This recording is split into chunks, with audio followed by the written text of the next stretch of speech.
Hey guys, tonight we're slipping into the scratchy linen sheets of a 17th century Dutch merchant household, where your alarm clock is a rooster 3 houses down, and your morning breath could probably strip varnish off the furniture. You wake to the smell of peat smoke mixing with the lingering ghost of last night's pickled herring, and honestly, you probably won't survive the winter without at least one bout of what they're calling the flux, but what you'd recognize as potentially lethal food poisoning. So, before you get comfortable, take a moment to like the video and subscribe, but only if you genuinely enjoy what I do here. And hey, drop a comment letting me know where you're watching from and what time it is for you right now. I love seeing this community span the globe. Now, dim the lights, maybe turn on a fan for that soft background hum, and let's ease into tonight's journey together. The cold hits you first. It's somewhere around 5 in the morning. Maybe earlier, you can't really tell because your household doesn't own a clock. And honestly, who needs one when you've got a bladder trained by years of small beer consumption to wake you before dawn? You're curled in your box bed, which is essentially a wooden cupboard built into the wall with doors you can close for warmth and privacy. The mattress beneath you is stuffed with straw that's been there since last summer's refreshing, and you can feel individual stalks poking through the linen tick like tiny agricultural accusers, reminding you of every financial decision that led to not upgrading to a featherbed. You crack open the bed doors, carved oak, naturally, because even your sleeping cabinet needs to announce that you've got money, and the Voorhuis greets you with its particular brand of November hospitality. The front room of your canal house is technically heated by a small fireplace, but heated is a generous term for what's actually happening. The fire you banked last night has settled into sullen embers that cast barely enough light to see your breath clouding in the air. Peat smoke hangs in layers near the ceiling because your house, like every house on this canal, is built tall and narrow to minimize street frontage taxes, which means smoke doesn't quite know where to go and just sort of loiters. The Voorhuis serves as your living room, dining room, and general gathering space. And right now, it looks like a stage set for a play called Wealthy But Uncomfortable. The floor is covered in blue and white tiles, Delft, obviously, because you're not some kind of peasant arranged in patterns that seemed really impressive when you installed them, but now just represent cold ceramic squares your feet are about to meet. Historians still argue whether these tiles were primarily decorative or actually helped keep houses cleaner. But standing here in your linen nightshirt, you're not particularly interested in historiographical debates. You shuffle toward the fireplace, your feet doing that little cold floor dance that transcends centuries, and begin the morning ritual of coaxing fire back into existence. The peat bricks stacked beside the hearth are your main fuel source, not because wood wouldn't burn better, but because the Netherlands has approximately 7 trees, all of which are probably spoken for. Peat gives off this distinctive earthy smell when it burns, kind of like someone's composting dreams mixed with low-grade despair. You add a few bricks to the embers, blow gently until flames appear, and feel unreasonably accomplished. Around you, the Voorhuis is slowly emerging from darkness. Your furniture, heavy oak pieces that will probably outlive your grandchildren, looms in the dim light. There's the massive kas, wardrobe, that holds your linens and your wife's good dresses, a table long enough to seat 12 uncomfortably, and various chairs arranged with the kind of geometric precision that screams, "We're orderly Protestant folk." On the walls hang paintings, a family portrait from 3 years ago where everyone looks vaguely constipated, a still life featuring a suspiciously abundant pile of oysters, and a landscape of a countryside you've never actually visited. The smell situation is complex. Last night's herring makes sense, you ate it for supper, and the scent has permeated the wooden beams and plaster walls with the tenacity of a determined ghost. But there's also the underlying funk of wool.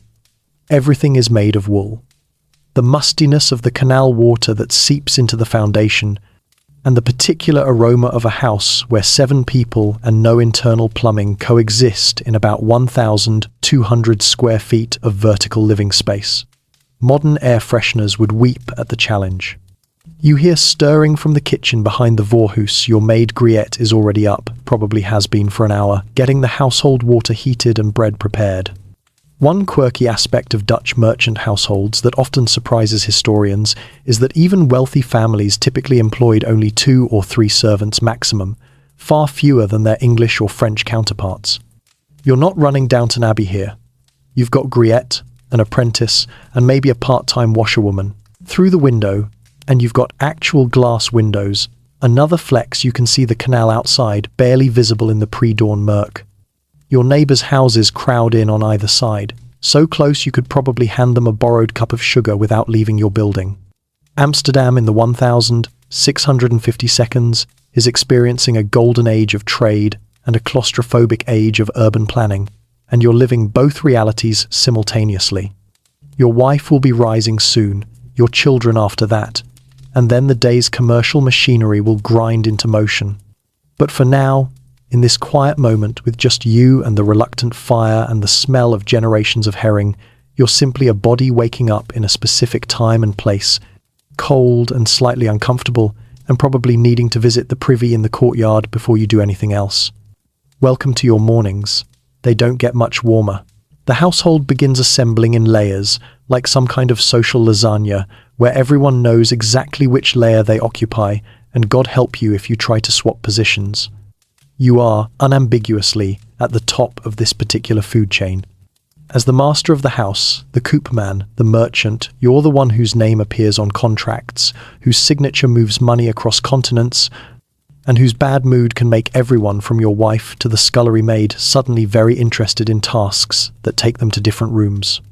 But here's where it gets interesting. Your authority is absolute in theory and negotiable in practice, especially when it comes to your wife. She's stirring now in the bedchamber. You can hear the rustle of her getting dressed, probably muttering about the cold because everyone in this house is always muttering about the cold.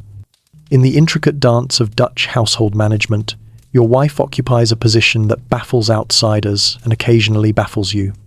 She's subordinate to you in the legal sense. She can't sign contracts without your permission, can't own property independently, can't testify in court with the same weight as a man. But inside these canal house walls, she's basically the CEO of domestic operations, and you'd be an idiot to override her decisions about household spending, servant management, or which fish to serve on Thursday. Historians still argue whether Dutch women of the merchant class wielded more practical power than their European counterparts. But standing here in your drafty voorhuis, you know the answer. Yes. And she's probably going to remind you of it before breakfast is over. Your wife manages the household budget, supervises all domestic production, handles relationships with suppliers, and maintains the social networks that are just as crucial to your business success as your own contacts at the exchange. She's up before dawn most days, and she'll outlast you most nights, keeping track of a mental inventory that would make a modern spreadsheet weep with inadequacy. Your children occupy the next tier down, and their position in the hierarchy depends heavily on age and gender. Your eldest son, currently 14 and convinced he knows everything about commerce despite never having successfully negotiated anything more complex than extra dessert, is learning the business. He accompanies you to the warehouse, watches transactions, and practices penmanship in the ledgers where mistakes can be sanded out. Your daughters, meanwhile, orbit your wife's domain, learning the arts of household management that will make them desirable marriage prospects. The fact that your 12-year-old daughter can calculate compound interest faster than most apprentices? Useful for running a household, less useful for her marriage value, so you don't advertise it. One quirky aspect of Dutch child-rearing that often surprises modern historians is the relative informality compared to other European cultures of the period. Your kids don't bow to you every time you enter a room, don't address you as "sir" with trembling deference, and occasionally commit the wild transgression of expressing opinions. Visiting English merchants find this borderline heretical. But you're raising future merchants and merchant wives, not courtiers, and a certain amount of backbone is considered appropriate preparation for the cutthroat world of international trade. Then come the apprentices, and yes, plural, because you've got 2 young men currently learning the merchant trade under your roof. They're technically not servants, though the distinction sometimes feels academic when you're watching them haul crates at the warehouse. These are sons of other merchants, boys whose families paid you to teach them the business. They live in your house, eat at your table at the far end, near the salt, in the less prestigious seats, and occupy this weird liminal space between family and staff.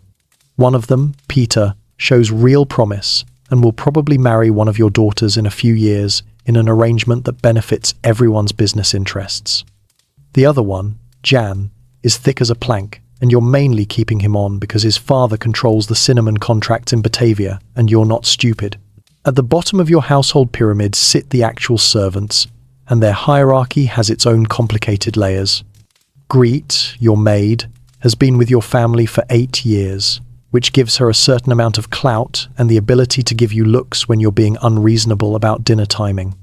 She manages the other servants, maintains the house cleaning, helps your wife with food preparation, and somehow finds time to carry on a flirtation with the apprentice from the silk merchant 2 doors down. You pretend not to notice because Griette is efficient, honest, and doesn't steal, which makes her basically worth her weight in nutmeg. Below Griette in the servant hierarchy is Thomas, who's technically an apprentice but functions more like a general laborer. He hauls, he lifts, he runs errands, he shovels coal, and he sleeps in a corner of the kitchen that's probably warmer than your bedroom but significantly less prestigious. He's hoping to learn enough to become a merchant himself someday, though realistically he'll probably end up as a shop clerk or a warehouse supervisor if he's lucky. Then there's the cook. Well, Cook is generous. Your household can't afford a dedicated cook, so Griette handles most of the food preparation with your wife's supervision. But you do employ a washerwoman, Beth, who comes twice a month to deal with the monumental task of washing linens in an era when getting things actually clean requires lye, elbow grease, and the kind of stamina that would qualify you for modern endurance competitions. This whole hierarchy functions through a combination of legal obligation, social expectation, economic dependency, and mutual benefit. Your servants aren't slaves. The Dutch Republic abolished slavery within its European borders, though that moral high ground gets swampy when you remember your money comes partly from the slave-trading VOC. Your servants can leave if they want to. Theoretically, though want to becomes complicated when you control their references, their next meal, and their shelter during a winter that's trying to kill everyone equally regardless of social status. Everyone in your household knows their place, knows their responsibilities, and knows the consequences of overstepping. But unlike the rigid hierarchies of aristocratic households, there's a certain amount of social fluidity here. Your apprentice could become a merchant. Your maid could marry up. Your daughters will marry merchants and become household managers themselves. It's not democracy. Nobody's invented that yet. Not really, but it's a hierarchy based on money and competence rather than ancient bloodlines, and that makes it feel slightly less fossilized than what's happening in the courts of Europe. The household is awake now, everyone moving into their designated roles for the day. The machine is warming up. Your house is basically a statement of intent disguised as architecture, and that intent is, I have money, but I'm also being taxed into oblivion, so I'm going to be clever about this. The canal house you inhabit rises 4 stories into the Amsterdam sky like a particularly smug brick-and-mortar middle finger to sensible urban planning. It's about 20 feet wide at the front, maybe 22 if you're being generous with the measuring tape, and it extends back from the canal roughly 60 feet in a long, narrow corridor of prosperity. This design isn't aesthetic preference, it's tax optimization made into architecture. See, the city taxes property based on canal frontage, not total square footage, which has created this forest of tall, skinny buildings that look like someone took normal houses and stretched them vertically while squeezing them horizontally. Your neighbors' houses press against yours on both sides so tightly that you share walls, and occasionally you can hear the merchant next door arguing with his wife about the cost of sugar. The whole canal row looks like a set of books shelved too tightly, each one trying to be slightly more impressive than its neighbors while working within the same spatial constraints. The facade of your house does a lot of heavy lifting in the announcing your wealth department. You've got a stepped gable roof, because curved gables are so last decade, and the gable is decorated with sandstone ornaments that cost approximately the same as a small ship. The windows march up the front in orderly rows, 5 stories of them if you count the attic, and each one is larger than strictly necessary because glass is expensive, and you want everyone to know you can afford it. These windows are divided into small panes held together with lead, and while they let in light, they also let in cold with the enthusiasm of a draft enthusiast. At the very top of your house, just below the gable, there's a loading beam with a hook hanging from it. This isn't decorative, it's essential. Because your house is so narrow and your staircase is basically a vertical ladder with ideas above its station, anything large has to be hoisted up the outside and brought in through the windows. Furniture, barrels of goods, that massive wardrobe your wife insisted on buying, everything goes up on a rope and gets swung through an upper window while you hold your breath and pray the rope doesn't snap. Historians still argue whether this design feature influenced Dutch furniture styles toward more modular, smaller pieces, but you know from personal experience that trying to get a dining table up a staircase designed for people with perpendicular feet is a nightmare you don't want to repeat. The front door, solid oak, carved with religious motifs, because you're pious but also wealthy, opens directly into the Voorhuis you woke up in this morning. No entrance hall, no grand foyer, just immediate arrival into the main living space. This means every time someone opens the door, wind and cold blast directly into your living room, and in winter, you can actually watch the fire flicker in protest. But it also means visitors are immediately confronted with your display of wealth. The paintings, the furniture, the tiles, the general aura of successful commerce hanging in the air along with the peat smoke. Behind the Voorhuis is the kitchen, which is less a room and more a hot, smoky cave where food magically appears through Griet's suffering. It's got a large hearth for cooking, a pump that draws water from the canal, which, yes, is the same canal people throw their waste into, but boiling helps, probably, and barely enough room for two people to work without bumping elbows. One quirky aspect of Dutch canal houses that often surprises historians is that kitchens were deliberately kept small and separate to minimize fire risk, which makes sense until you remember your entire house is basically kindling with pretensions. The floors are connected by the aforementioned death trap staircase, which spirals up through the center of the house in a space so narrow that you have to turn sideways to pass someone coming the other direction. The steps are steep, like designed by someone who believed falling builds character steep, and the handrail is polished smooth by generations of sweaty palms gripping it during descent. Your children navigate these stairs with the fearlessness of youth, while you've learned to take each step with the careful consideration of someone who knows exactly how expensive a broken leg would be. The second floor holds the best bedchamber yours, which features the box bed you woke up in, a fireplace that occasionally works, and a window overlooking the canal that provides entertainment in the form of watching your neighbor's commercial activities. Your children sleep on the third floor in smaller chambers, while servants and apprentices occupy the fourth floor in rooms where the ceiling slopes so dramatically that standing upright is only possible in the center. The attic above that is for storage, drying laundry, and occasionally hiding things from the tax assessor. The back of the house faces a small courtyard, maybe 15 feet square if you're optimistic, which contains the privy, a wooden seat over a cesspit that gets emptied by night, soil collectors who deserve hazard pay, a small garden where your wife grows herbs with determined optimism, and access to the warehouse extension where you store goods. This warehouse connection is crucial.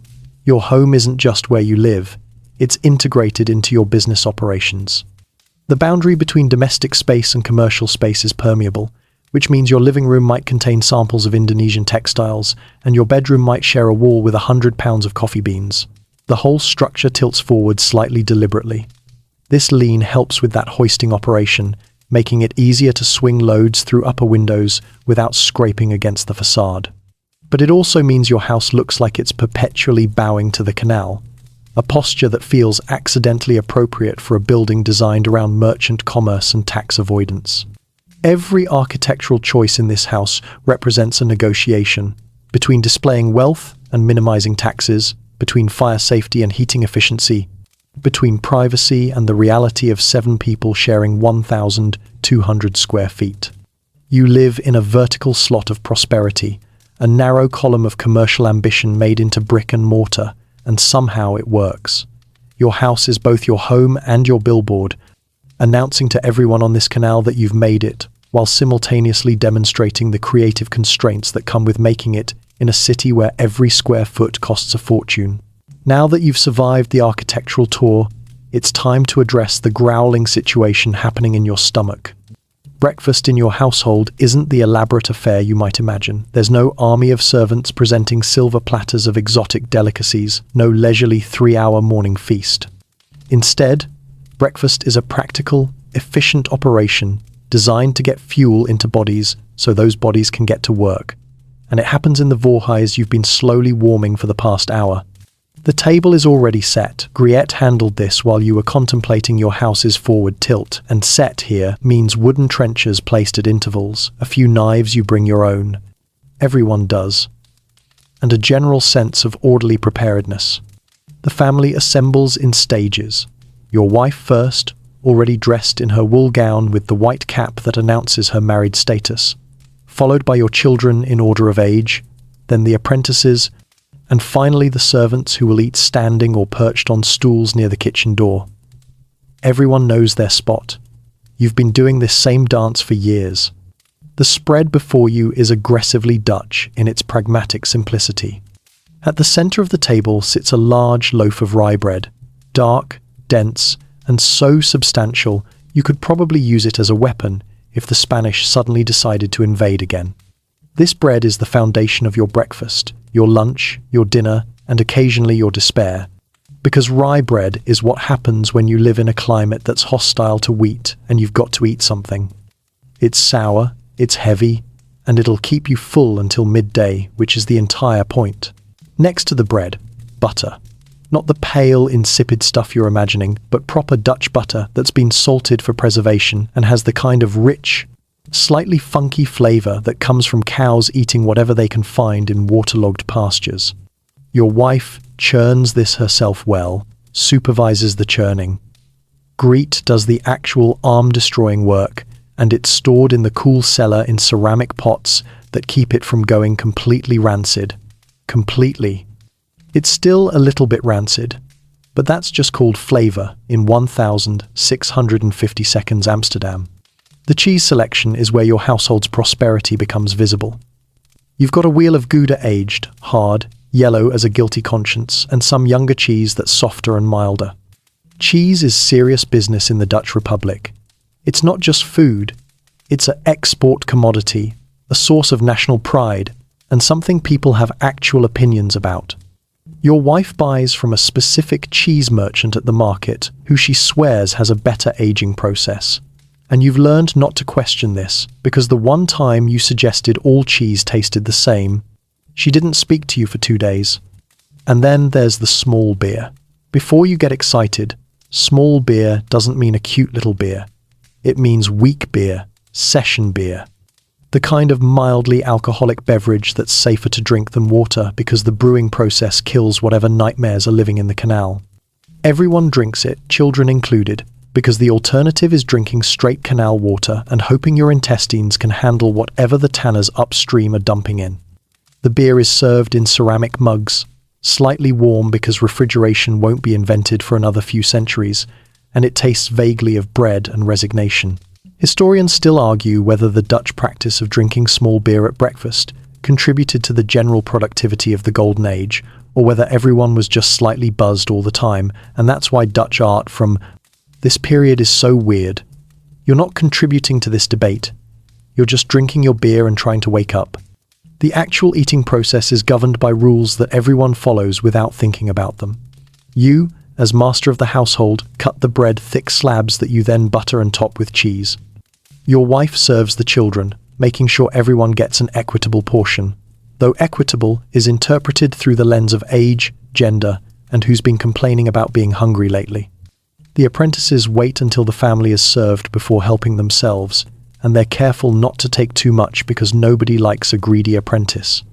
One quirky aspect of Dutch breakfast culture that often surprises foreign visitors is the sheer speed of the meal.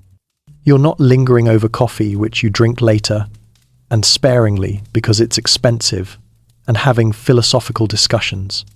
You're eating efficiently while maybe discussing the day's plans. Your son mentions he needs to check on a shipment. Your daughter reminds your wife about mending that needs doing. You mention you'll be at the exchange this morning. The whole meal takes maybe 15 minutes, and then everyone disperses to their designated activities like a well-rehearsed play. The conversation, such as it is, mixes business with domestic concerns in a way that would make modern work-life balance consultants nervous. You're talking about the price of Baltic grain while your wife is calculating how much bread she needs to bake this week. Your apprentice is asking about a contract while your daughter is complaining that her sister stole her hair ribbons. It's controlled chaos with bread. The cold is still a factor, even with the fire going. Everyone's bundled in wool, and you can see breath clouding when people speak. There's a technique to eating bread with cold, stiffened fingers, and everyone at this table has mastered it. You tear off chunks, butter them quickly before your fingers lose dexterity, and eat with the focused intensity of people who know this might be the warmest they feel until midday. The bread itself is a masterwork of preservation technology when you think about it. This loaf was baked yesterday, might last another 2 days if stored properly, and represents hours of work. Grain had to be bought, ground, mixed with water and a sourdough starter your wife maintains like a weird pet, kneaded, shaped, and baked in an oven that required its own fire management. And you're tearing through it like it's nothing because you've got commerce to conduct and a household to run. By the time breakfast ends, the table looks like a bread battlefield. Crumbs everywhere, cheese rinds collected on a trencher, empty mugs leaving wet rings on the wood. Griette will clean this up while the rest of you move into your day, and the cycle will repeat tomorrow morning with the same bread, the same cheese, the same efficient consumption of calories in service to productivity. You're fed, slightly buzzed on small beer, and ready to face whatever the day brings, which is good, because the day is about to bring a lot. Breakfast barely settles in your stomach before you're wrapping yourself in your wool cloak, the heavy black one that announces merchant louder than any business card could, and stepping out into Amsterdam's morning. Chaos. The canal air hits you like a slap from a fish merchant, which is appropriate because there's probably a fish merchant nearby and the smell confirms it. You're headed to the Beurs, the Amsterdam Exchange, because that's where deals happen. Fortunes shift, and grown men argue about pepper prices with the passion most people reserve for religion. The walk to the exchange takes you along the canal, past neighbors' houses where other merchants are emerging like wool-wrapped turtles, past a cheese cart that's blocking half the street, past a small crowd watching 2 men argue about whether someone's dog ate someone else's chicken. Amsterdam in the morning is commerce incarnate. Everyone's selling something, buying something, moving something, or complaining about the price of something. You dodge a porter carrying a barrel, sidestep a puddle that definitely contains more than rainwater, and join the stream of merchants flowing toward the Beurs. The exchange building itself is an architectural flex, a large open courtyard surrounded by covered walkways where merchants gather to trade. It's not ancient. It was built about 40 years ago, and it represents Amsterdam's commitment to commerce as a kind of secular religion. The courtyard is already packed with men in dark wool cloaks, all of them talking, gesturing, calculating, and occasionally spitting to seal deals in a practice that's unhygienic but apparently legally binding. You spot your usual cluster of contacts near the South Colonnade. Vandermeer, who deals in Baltic timber, De Witt, who has VOC connections, and Janssen, who specializes in wine imports and complaining about wine tariffs. These aren't just business associates. They're your credit network, your information source, your early warning system for market shifts. In an age before stock tickers or internet forums, this cluster of gossiping merchants is your financial news feed. Heard about the shipment from Batavia? De Witt says by way of greeting, not bothering with pleasantries because time is money and money is currently floating on a ship somewhere in the Indian Ocean. You haven't heard, which means you're already behind, so you lean in while trying to look like you totally already knew this. Turns out 3 VOC ships arrived last night, East Indiamen loaded with spices, textiles, and porcelain that will flood the market and potentially crater prices if everyone panics and sells at once. This is both opportunity and threat. You've got warehouse space and capital to buy while prices are low, but you also have existing inventory that just decreased in value. Welcome to international trade, where information is currency, and the news is always either too late or suspiciously early. The conversation shifts to nutmeg. It's always shifting to nutmeg. These tiny seeds from a specific island chain in Indonesia have somehow become worth more than their weight in silver, And everyone at this exchange is involved in the nutmeg trade either directly or through investment schemes so complex they make your head hurt. You've got shares in a VOC voyage that won't return for another year, maybe? Ships sink, crews mutiny, pirates exist, and the whole investment could vanish into the ocean or return with enough profit to buy another canal house. It's basically gambling with extra steps and better paperwork. One quirky aspect of Amsterdam's exchange culture that often surprises foreign merchants is the speed of transactions. There's no lengthy negotiation, no ceremonial tea drinking, no elaborate courtship of business deals. You state your price. The other person counters or accepts. You shake hands or spit, and the deal is done. The paperwork happens later, handled by clerks and notaries, but here on the exchange floor, it's all verbal agreements backed by reputation. Your word is your bond, literally, because if you're known as someone who reneges on deals, you'll be frozen out faster than canal water in January. You negotiate a purchase of cloves, 3 barrels, at a price that seems reasonable until you calculate the markup you'll need to turn a profit, at which point it seems highway robbery, but you agree anyway because cloves are moving fast and you've got buyers lined up. The transaction takes 3 minutes. Your grandfather would have spent 3 days on this kind of deal, but Amsterdam has optimized commerce into an art form that prioritizes speed over ceremony. The credit discussion is where things get interesting and slightly terrifying. You're extending credit to a textile merchant, basically lending him money secured against future sales, while simultaneously asking Vandermeer for credit on that timber shipment you need for a construction project. It's a web of IOUs, promissory notes, and gentlemen's agreements that spans Amsterdam, extends to London and Hamburg, and somehow functions despite being held together by nothing more than mutual trust and the threat of social ostracism. Historians still argue whether this credit network was more sophisticated than modern banking or just a disaster waiting to happen. But standing here juggling 3 different credit arrangements before lunch, you're not sure there's much difference. Information flows through the exchange like water through canals.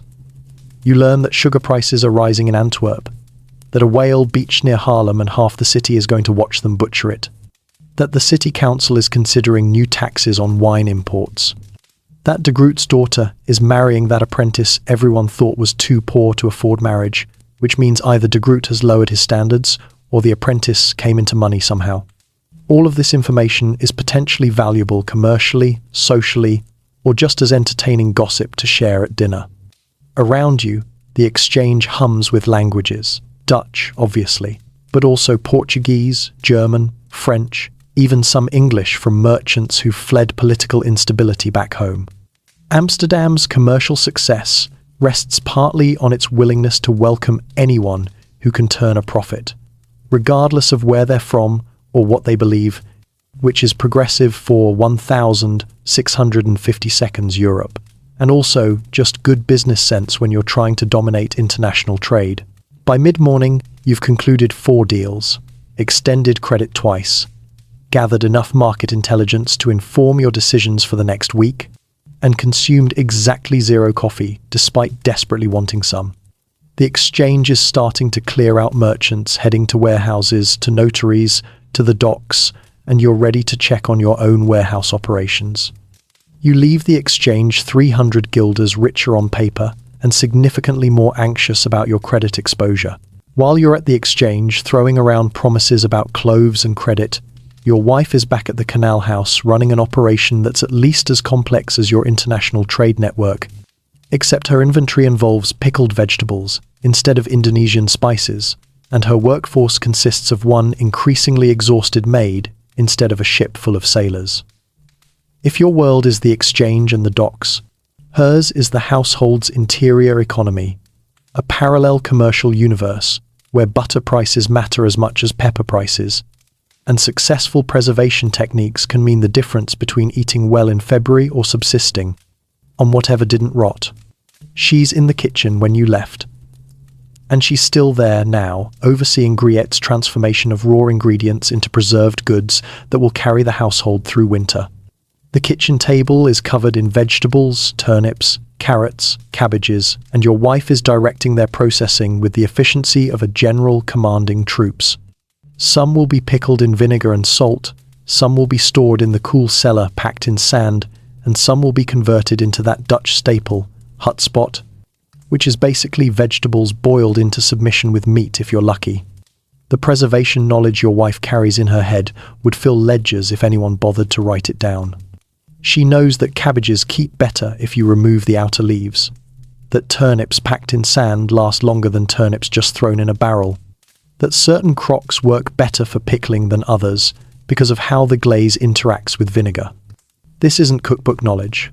This is experiential wisdom passed from mother to daughter, tested through winters that killed people who didn't preserve correctly, refined through generations of Dutch women who understood that household management is sophisticated chemistry before anyone called it chemistry. One quirky aspect of Dutch household economics that often surprises historians is the sheer scale of home production even in wealthy merchant families.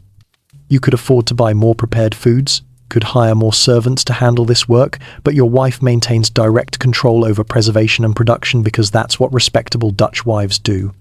Outsourcing too much suggests either laziness or financial desperation, neither of which are acceptable in your social circle. So she supervises every jar of pickles, every wheel of butter, every smoked fish hanging in the attic because her reputation partly rests on her ability to manage this domestic economy. The inventory she maintains is staggering when you actually think about it. She knows how much flour is in the barrel in the cellar. About half. She'll need to buy more next week. How many cheeses are aging? 7. One of which smells suspicious and might need to be eaten soon. How many preserved eggs are still good?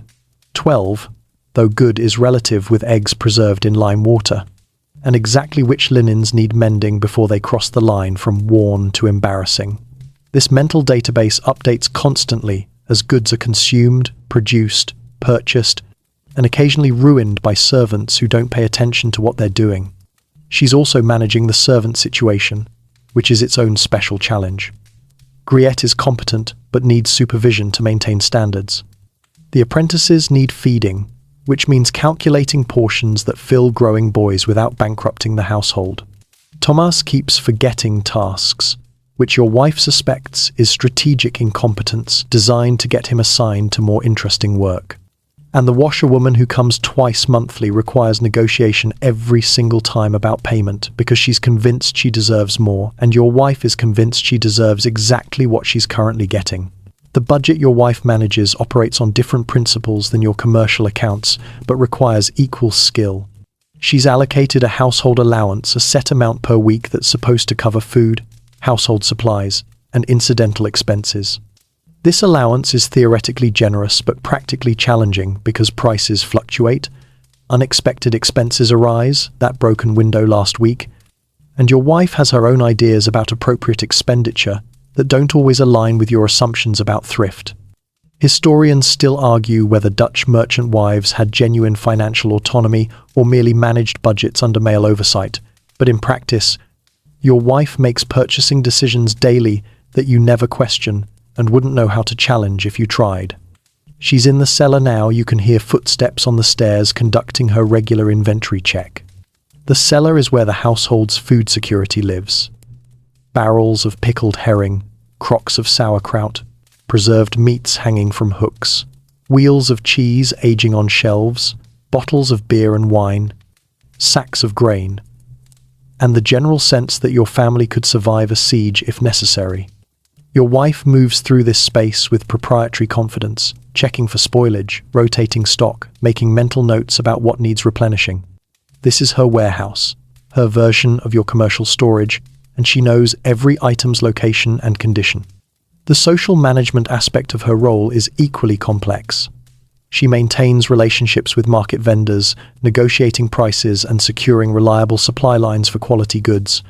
She manages relationships with neighbors, participating in the informal networks of women who share information about everything from which baker is watering down flour to which servant is stealing and should be avoided. She coordinates with your business needs, planning meals that can accommodate unexpected dinner guests, managing household schedules around your warehouse deliveries, ensuring the voorhuis is presentable when business associates visit. There's a particular kind of exhaustion in managing an operation that never stops, never closes, never has a season when you can just coast. Your commercial ventures have rhythms, ships arrive, goods sell, accounts settle. Your wife's household economy is constant, people need feeding every day, clothes need washing every week, preservation work happens whenever seasonal produce appears, and the moment one task finishes, another demands attention. You occasionally get to sit at the exchange drinking beer with colleagues. Your wife occasionally gets to sit down, period.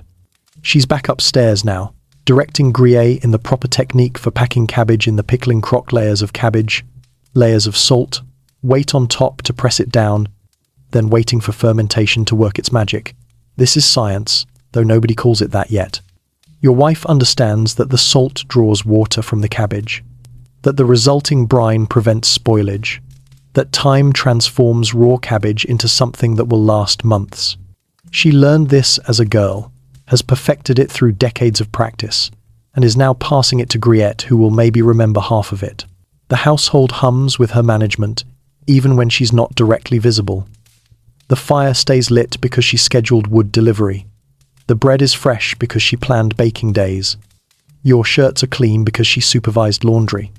The house doesn't collapse into chaos because she's constructed systems invisible, underappreciated, absolutely essential systems that keep 7 people fed, clothed, and functional. And she does all this while maintaining the appearance of effortless competence, because visible struggle suggests poor management skills. Let's talk about the people who actually keep your household running while you're busy being important at the exchange. Griette is currently up to her elbows in cabbage brine. Thomas is hauling coal from the cellar, like his spine isn't already plotting revenge. And somewhere in the city, Lisbeth, the washerwoman, is probably psyching herself up for the bi-weekly battle with your family's dirty linens. These are the invisible engines of your prosperity, and their lives are significantly less comfortable than yours, which they're acutely aware of every single day. Griette has been your maid for 8 years, which in servant terms makes her practically family, except she doesn't inherit anything and can be dismissed if you decide she's not performing adequately. She wakes before you do, always has, always will, because servants operating on their own schedule is how households descend into chaos, apparently. Her day starts around 4 in the morning when she coaxes the kitchen fire back to life, heats water in the massive kettle that weighs more than she does, and begins the never-ending process of preparing the household for the day. Her hands tell the story of her labor better than any job description could. They're red and chapped from constant immersion in cold water, scarred from kitchen accidents that range from minor burns to that incident with the bread knife that she doesn't like talking about, and permanently wrinkled in a way that makes her look older than her 26 years. She scrubs floors on her knees until her joints ache, carries water buckets that strain her shoulders, wrestles wet laundry that fights back, and performs approximately 400 small tasks daily that you never notice unless they don't get done. One quirky aspect of Dutch servant life that often surprises foreign observers is the relative informality between masters and servants compared to other European countries. Griette calls your wife Mevrouw with respect, but she also occasionally offers opinions about household management, suggests menu changes, and once told you directly that tracking mud through the voorhuis right after she'd mopped it was inconsiderate. Sir, this wouldn't fly in an English household where servants are expected to be seen and not heard, but Dutch practicality extends to domestic relationships. Griette's been managing this household's daily operations longer than your youngest child has been alive, so her input actually has value. But don't mistake informality for equality. Griette sleeps in a tiny room off the kitchen that barely fits her mattress, eats the leftovers and less desirable cuts of meat, and owns maybe 3 dresses total that she rotates through in a schedule that depends on which one is currently least filthy. Her wages are 6 guilders a month, plus room and board, which sounds reasonable until you calculate that you spend more than that on wine in a week.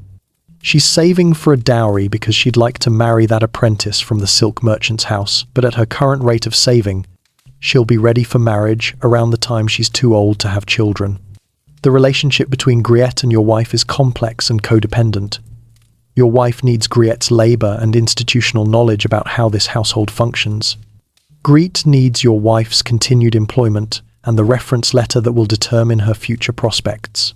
So they dance around each other, your wife giving orders that are sometimes reasonable and sometimes petty, Griette executing those orders with varying degrees of enthusiasm and occasional passive resistance. When your wife demands the silver be polished again, even though it was polished 3 days ago, Griette does it but takes her time, and everyone pretends this isn't a small power struggle. Thomas, your general laborer/apprentice/person who does whatever no one else wants to do, occupies an even more precarious position. He's technically learning the merchant trade, but learning mostly means hauling crates, running errands, and discovering that manual labor is harder than anyone warned him. He's 17, still growing, and perpetually hungry in a way that makes him eye every meal like it might be his last. He's not wrong to worry. Servant rations are calculated for efficiency, not satisfaction. His sleeping corner in the kitchen is barely private, separated from the main cooking area by a curtain that does nothing to block sound or smell. He falls asleep to the scent of tomorrow's bread dough rising, and wakes to Griette banging pots around at 4 in the morning. His possessions fit in a single small chest. 2 shirts, 1 pair of good breeches for church, wooden clogs for everyday wear, and a book of psalms his mother gave him that he can barely read but keeps anyway for sentimental reasons. Historians still argue whether apprentices like Thomas had realistic chances of upward mobility, or whether the apprenticeship system mainly provided wealthy merchants with cheap labor while dangling unlikely promises of future success. Thomas himself probably falls somewhere in the middle. He's learning double-entry bookkeeping when you have time to teach him. He's making contacts in the merchant community, and he's discovering whether he has the temperament for business, or whether he'd rather just find a trade that doesn't require schmoozing at the exchange. His future is genuinely uncertain, which is both terrifying and slightly exciting. The moments of servant autonomy are stolen and brief. Griette meeting her apprentice boyfriend in the market while supposedly shopping for vegetables. Thomas spending his 1 free afternoon a month at a tavern with other apprentices, drinking cheap beer and complaining about their masters. These glimpses of personal life happen in the margins of labor, squeezed between obligations, and they're precious exactly because they're rare. Liesbeth the washerwoman experiences your household differently because she's not live-in staff. She arrives twice a month, like a force of nature, takes over the kitchen and courtyard, and wages chemical warfare on your family's accumulated filth. Laundry in the 1,650 seconds isn't throwing clothes in a machine and pressing a button. It's boiling linens in huge vats of lye that can burn skin, beating fabric against washing stones until your arms scream, wringing water from heavy sheets that fight back, and then hauling everything up to the attic for drying. Liesbeth does this for multiple households, which means her hands are destroyed, her back is a permanent problem, and she's developed the kind of strength that would intimidate most men. She's also perpetually negotiating her pay because she knows you need her more than she needs any single household. There are only so many women willing to destroy their bodies doing laundry, and she's good at it, which gives her leverage. Your wife and Liesbeth engage in ritualized haggling twice a month. Liesbeth claims the work is harder than last time. Your wife insists the agreed rate is fair. They eventually settle on the original amount plus maybe a small bonus or leftover food, and everyone pretends this dance isn't going to repeat in 2 weeks. The servants dream, of course. Griette dreams of her own household where she's the wife giving orders instead of taking them. Thomas dreams of being a merchant with apprentices of his own to boss around. Liesbeth dreams of saving enough to retire before her body completely gives out, though that dream gets less realistic every year. Meanwhile, the household runs because they make it run, invisibly, exhaustedly, 1 bucket of water at a time. Your children's education is happening right now in the upstairs room that serves as a makeshift classroom, study, and occasional interrogation chamber when the tutor gets particularly enthusiastic about discipline. You've got 3 children currently in various stages of educational torture. Your eldest son at 14 who thinks he knows everything, your 12-year-old daughter who actually does know a disturbing amount but has to pretend she doesn't, and your 9-year-old son who's discovered that if he looks confused enough, the tutor sometimes gives up and moves on.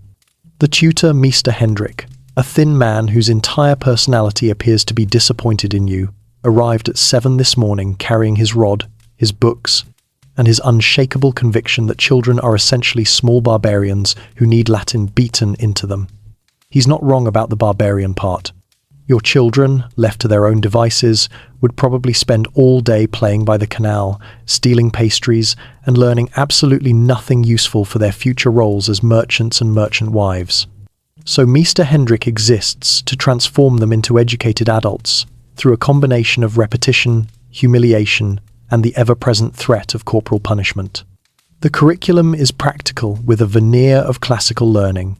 Your sons are studying arithmetic, not abstract mathematics for the joy of knowledge, but commercial calculation designed to prevent them from being cheated in business deals.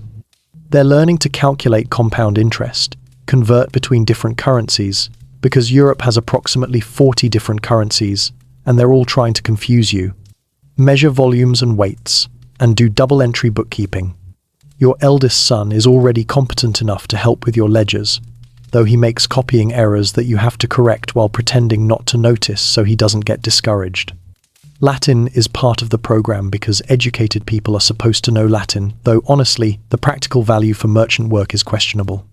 You learned Latin as a boy and have used it approximately never in business negotiations, unless you count impressing other merchants who also learned Latin and never use it. But it's a class marker, a sign of education, and that matters in a society where being able to quote Cicero badly at dinner parties demonstrates refinement. Historians still argue whether Latin education for merchant children was genuinely valuable or just expensive social signaling, and you're living evidence that it's probably the latter. French is more immediately useful because French is the language of diplomacy and half your business contacts speak it. Your children are learning to read French, write French, and speak French with varying degrees of success. Your daughter has a natural ear for languages and speaks French better than you do, which is simultaneously impressive and slightly irritating. Your youngest son pronounces French words like he's trying to cough something up, which is normal for 9 but suggests he's not going to be the one handling your French correspondence. Scripture study is non-negotiable. You're raising good Calvinist children who can quote Bible verses, understand theological concepts, and recognize that their material success is a sign of God's favor, while also somehow remaining humble about it. The contradiction doesn't seem to bother anyone. Mr. Hendrik leads them through Psalms, teaches them catechism, and ensures they can recite prayers in Dutch with the appropriate solemnity. Your children approach this with varying degrees of sincerity. Your eldest son treats it as another subject to master. Your daughter seems genuinely interested in theological questions, and your youngest son mostly concentrates on not fidgeting during the long passages. One quirky aspect of Dutch merchant education that often surprises foreign observers is the emphasis on practical knowledge for girls as well as boys. Your daughter isn't just learning needlework and music, though she's learning those too. She's also studying arithmetic, bookkeeping basics, and household management in ways that will make her a valuable merchant's wife. She can calculate the cost of furnishing a household, understand contract language, and manage servant skills that are explicitly educational goals, not accidental byproducts. This doesn't mean she's being prepared for independent commerce, but she's being prepared to be a competent partner in a merchant household, which requires genuine expertise. The physical education component involves mostly walking to church, which apparently counts as exercise. There's no organized sports, no gymnastics program, nothing resembling modern PE class. Your boys might wrestle with each other when they think no one's watching, and your daughter practices dancing because that's a social skill she'll need. But formal physical training isn't part of the curriculum. The assumption seems to be that children naturally move around enough and don't need structured activity, which works until you see your eldest son's posture after hours of hunching over ledgers and realize maybe some back-stretching exercises wouldn't be the worst idea. Table manners are serious business and constitute a whole separate educational track. Your children are learning which utensils to use when forks are still relatively new and fancy, how to eat soup without slurping like animals, when to speak and when to shut up during meals, and the complex social choreography of dining with people who matter. Your daughter is particularly scrutinized because her table manners will be evaluated by potential future in-laws And a woman who can't navigate a formal dinner without embarrassing herself is considered unmarriageable regardless of her dowry size. They're learning to bow and curtsy appropriately, not the deep theatrical bows of aristocratic courts, but the respectful Dutch nods that acknowledge social hierarchy without being obsequious about it. They're learning how to greet adults, how to address different social ranks, when to use formal versus familiar pronouns, and all the tiny social calibrations that separate refined merchant children from common street kids. The tutor's rod is less an educational tool and more a motivational device that hovers over the whole enterprise like a wooden threat. Mr. Hendrik uses it sparingly. You've made clear that bruises are unacceptable and that education shouldn't involve actual injury, but the threat alone is often sufficient. Your eldest son got rapped across the knuckles last week for a particularly egregious arithmetic error, and he's been suspiciously error-free since. The modern mind recoils at corporal punishment in education, but in 1,650 seconds Amsterdam, it's considered normal, even necessary. Spare the rod, spoil the child, and all that biblical justification for hitting people smaller than you. Your children are being molded into future versions of you and your wife. Practical, educated, pious, commercially competent, and capable of navigating the complex social world of merchant Amsterdam.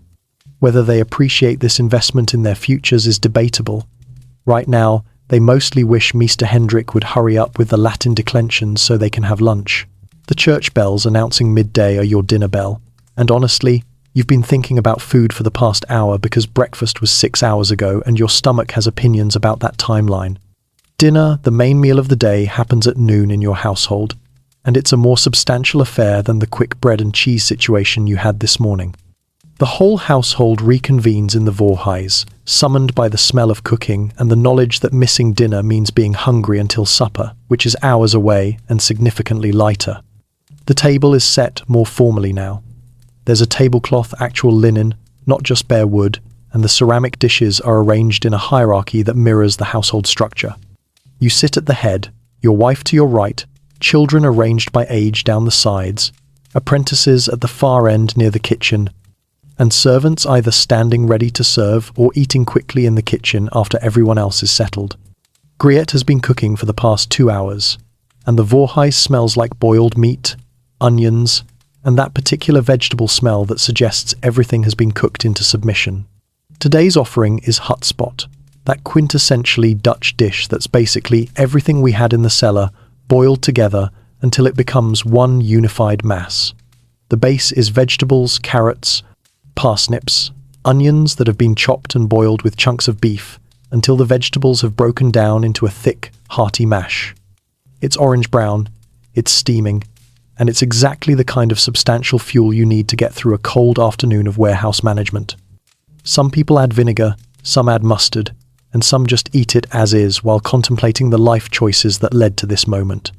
Griette ladles the hutspot onto plates, wooden trenchers for most of the family, though you've got a ceramic plate because status matters even in dishware selection. The portions are generous because this is the main meal and needs to carry everyone through until evening. Your eldest son gets an extra helping because he's growing and perpetually hungry. Your daughter gets a normal portion despite probably wanting more because appetite control is considered a feminine virtue. The apprentices get solid portions because you're not cruel and they're doing physical labor. Everyone gets bread on the side for sopping up the liquid. One quirky aspect of Dutch dining culture that often surprises foreign visitors is the speed and efficiency of meals, even the main dinner. You're not lingering over multiple courses served by an army of servants. You've got one dish, everyone eats it, and the whole affair takes maybe 30 minutes. This isn't France where dining is performance art. This is the Netherlands where eating is fuel consumption and you've all got work to return to. The conversation that flows around the table is where the real nutrition happens. Social connection mixed with information exchange, mixed with the occasional argument about whether someone's taking more than their fair share. You're updating your wife about the exchange this morning. The VOC ships that arrived, the clove deal you made, the concerning news about sugar prices. She's listening while also monitoring children's table manners, making sure the youngest isn't just eating the meat and leaving the vegetables, ensuring that everyone's using their utensils properly. Your eldest son contributes information about the warehouse inventory. He was there this morning, doing counts and reports that one barrel of herring might be going bad and needs to be checked. Your wife notes this with the same seriousness you'd apply to a shipping contract because wasted food is wasted money. Your daughter mentions that the neighbour's maid said the baker on Prinsengracht is watering down his flour, which is both useful consumer intelligence and exactly the kind of gossip that travels through female domestic networks faster than official news travels through merchant channels. The apprentices are quiet, listening to this flow of household and commercial information while eating steadily. They're learning business by osmosis, understanding how successful merchant families operate, how information moves, how decisions get made. Peter, the smart one, is mentally cataloguing everything for future use. Jan, the dense one, is mainly focused on whether there will be seconds. Historians still argue whether the Dutch practice of discussing business at family meals contributed to their commercial success, or whether it just made mealtimes more stressful. But sitting here juggling hotspot consumption with sugar price analysis, you're definitely experiencing both effects simultaneously. The boundary between business and domestic life is permeable to the point of non-existence. Your home is your office, your dining table is your conference room, and your family members are your business partners, whether they like it or not. The table manners being displayed range from exemplary to technically not grounds for punishment, but definitely disappointing. Your daughter eats with careful precision, never speaking with her mouth full, dabbing her lips with the napkin like she's practicing for dinner with future in-laws. Your youngest son is pushing vegetables around his plate, in the universal child strategy of making it look like you ate more than you actually did. The apprentices are shoveling food with the focused intensity of young men whose bodies are demanding calories. Between bites, you're learning that the rope merchant 3 doors down is having financial troubles, his wife told your wife at the market, which means it's probably true because desperate people don't hide desperation well. That the predicant's sermon last Sunday about greed was apparently directed at someone specific, and speculation about who that someone might be is providing entertainment. That a ship from the West Indies is expected next week with a cargo of sugar that might stabilize prices or might make your concerns this morning seem prescient. The hotspot itself is fine. It's hot, it's filling, it tastes like salted beef and root vegetables, and it's exactly what you expected because you've been eating variations of this meal your entire life. The meat is slightly tough because it's been boiled into submission. The vegetables have lost all structural integrity and exist purely as flavored mush, and the whole thing is seasoned with salt and not much else because spices are for export, not for making your daily meals interesting. You could make this fancier, you've got access to pepper and nutmeg in your warehouse, but adding expensive spices to family dinner feels wasteful when they could be sold for profit instead. Your wife is eating while simultaneously conducting household management. She's noticed that Griette forgot to put out the butter and gestures for her to retrieve it. She's evaluating whether the hotspot is properly cooked and makes a mental note about cooking times for next time. She's monitoring everyone's consumption and calculating whether there will be enough leftovers for tomorrow or whether she needs to plan something else. The meal winds down as plates are scraped clean. Wasting food isn't just bad economics, it's borderline sinful, and everyone prepares to return to their afternoon obligations. You'll head to the warehouse. Your son will join you. Your wife will supervise afternoon household tasks. The apprentices will do whatever needs hauling. And Gree will clean all of this up while probably questioning her life choices. Your warehouse is a 10-minute walk from home, tucked into a street that runs parallel to the Amstel River, and it represents both your greatest achievement and your most persistent source of anxiety. The building itself is nothing fancy, 3 stories of brick and timber, with loading doors at multiple levels, and that perpetual smell of various trade goods mixed with canal water and rat droppings. You share this space with 2 other merchants because full warehouse ownership is for people richer than you, and the rent alone makes you wince every quarter when it's due. The ground floor is where the magic happens. If by magic you mean commercial transactions that could either make you wealthy or bankrupt you. Right now, there are barrels and crates stacked in organized chaos, each one marked with symbols that indicate content, origin, and ownership. Your apprentice, Peter, is here. He came ahead while you finished dinner, and he's already opened one of the new arrivals from the VOC shipment that came in yesterday. The smell hits you before you even see the contents. Cloves, nutmeg, and that general, expensive things from far away aroma that makes your merchant heart beat faster.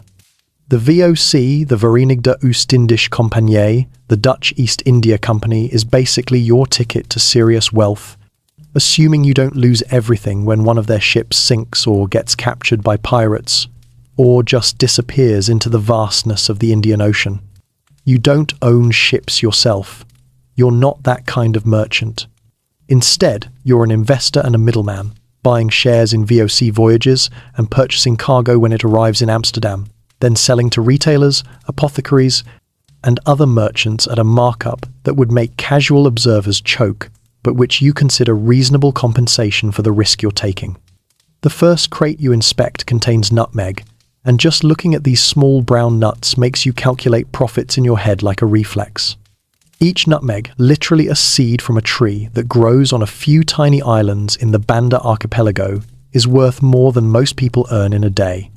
The VOC has a monopoly on Banda nutmeg, maintained through a combination of treaty, violence, and strategic elimination of competition that you try not to think about too hard, because examining the ethics of your profit sources leads to uncomfortable questions. You pick up a nutmeg, roll it between your fingers, check for quality. The good ones are firm, aromatic, free from worm damage or mold. This batch looks excellent, which means you paid a reasonable price this morning and can expect solid returns. You've got buyers already lined up, an apothecary who uses nutmeg in medicines, a spice merchant who serves wealthy households, and a standing order from a contact in Hamburg who'll pay premium prices because German demand for exotic spices apparently knows no bounds. One quirky aspect of the spice trade that often surprises people is that most Dutch merchants have never actually tasted the exotic goods they're trading. You've never been to the Banda Islands, never seen a nutmeg tree, never witnessed the harvesting process. You're trading in commodities you understand, purely through commercial abstraction, weight, quality grades, market prices, without any direct sensory relationship to their origin or use. That nutmeg in your hand could be used to flavor food, cure illness, or just sit in some wealthy person's cabinet as a status symbol, and honestly, you don't care, as long as someone pays for it. The next barrel contains cloves, and these require more careful inspection because clove quality varies, and low-grade cloves are harder to move at premium prices. You're looking for whole cloves, dark brown, intensely aromatic. What you're not looking for are broken stems, discoloration, or that musty smell that indicates moisture damage during the voyage. Cloves traveled from the Moluccas, another Indonesian island group, on ships that took months to make the journey. And a lot can go wrong when you're storing organic material in wooden barrels in tropical heat, followed by Atlantic cold. Peter is taking notes in a ledger, recording quantities, quality assessments, and your decisions about pricing. He's learning that trade isn't just buying and selling, it's evaluation, risk assessment, market timing, and the ability to spot problems before they become expensive disasters. You point out a clump of cloves that looks suspiciously damp, and he makes a note to separate those for selling at a discount to buyers who care more about volume than quality. The profit calculations happen automatically in your head, a kind of merchant mathematics that you've been doing since you were your son's age. You paid about 180 guilders for this batch of cloves this morning. Based on quality and current market conditions, you can probably sell them for 240 guilders, maybe 250 if you're patient and wait for prices to rise. That's a 35% markup, which sounds enormous until you account for warehouse rent, spoilage risk, the capital that's tied up and not earning interest, and the possibility that 3 more VOC ships arrive next week and crater the market. Historians still argue whether VOC merchants were engaged in rational economic calculation or essentially gambling with better record-keeping, and standing here surrounded by spices that could either fund your daughter's dowry or force you to explain losses to your creditors, you're pretty sure it's both. Every transaction is a bet on ships not sinking, on quality remaining stable, on demand exceeding supply, on your information being better than other merchants' information. You're not trading goods, you're trading risk. The third floor of the warehouse, holds the really valuable stuff. Porcelain from China. These aren't the rough ceramic goods for common use. This is blue and white porcelain that wealthy households display to prove they have both money and taste. The pieces are packed in straw, wrapped in cloth, and handled with care that borders on religious reverence, because breaking a Ming vase means losing money you can't afford to lose. You unwrap a bowl blue dragons on white background, delicate and perfect, and contemplate the journey it took to reach your hands.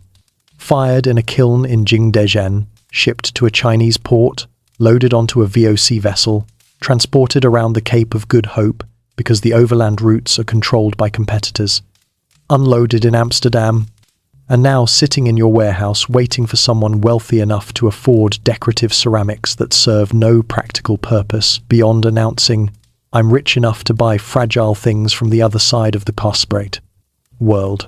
Your markup on porcelain is higher than spices, sometimes 100% or more because the clientele is different. You're not selling to apothecaries calculating medicine costs. You're selling to merchants' wives who want porcelain for their display cabinets, to wealthy burghers furnishing new canal houses, to people for whom price is less important than exclusivity. The psychology is different, the sales technique is different, and the profit potential is significantly higher if you can find the right buyers. But the risk is also higher. Spices have broad markets, lots of people buy small quantities. Porcelain has a narrow market of wealthy buyers, and if fashion shifts or economic conditions tighten, you're stuck with expensive inventory that nobody wants. You've got 3 other merchants in Amsterdam selling similar porcelain, and you're all competing for the same limited pool of buyers, which means sometimes you have to cut prices just to move inventory before it becomes unfashionable. You spend the afternoon doing this, inspecting goods, calculating margins, making notes about which items to push to which buyers, assessing risk in ways that have become second nature. Your son joins you for an hour, learning by watching, asking occasional questions that are either brilliant or reveal he hasn't been paying attention. By late afternoon, you've made decisions about thousands of guilders worth of inventory. Tomorrow you'll start selling, making deals, moving goods. Tonight you'll worry about whether you made the right calls. Back at the house, while you're evaluating Indonesian commodities, your wife and daughter are engaged in their own form of production that doesn't involve exotic imports, but is equally essential to household functioning. The afternoon is when the real domestic manufacturing happens, spinning, sewing, preserving, brewing, all the activities that transform raw materials into usable goods and money saved into money not spent, which in Dutch accounting is basically the same thing as money earned. Your wife is at the spinning wheel in the voorhuis, and the rhythmic whir of the wheel has been the soundtrack to domestic life since before you were born. She's spinning flax into linen thread, taking the processed fibers and twisting them into something that will eventually become sheets, shirts, or dish towels. This isn't hobby spinning for the pleasure of craft, this is economic production. Buying pre-spun thread costs money. Spinning it yourself costs only time and effort. And in the Dutch merchant calculus, time spent on productive labor is never wasted, even if you could theoretically afford to outsource the work. The spinning wheel itself is a substantial piece of equipment, all wood and moving parts that require maintenance and skill to operate effectively.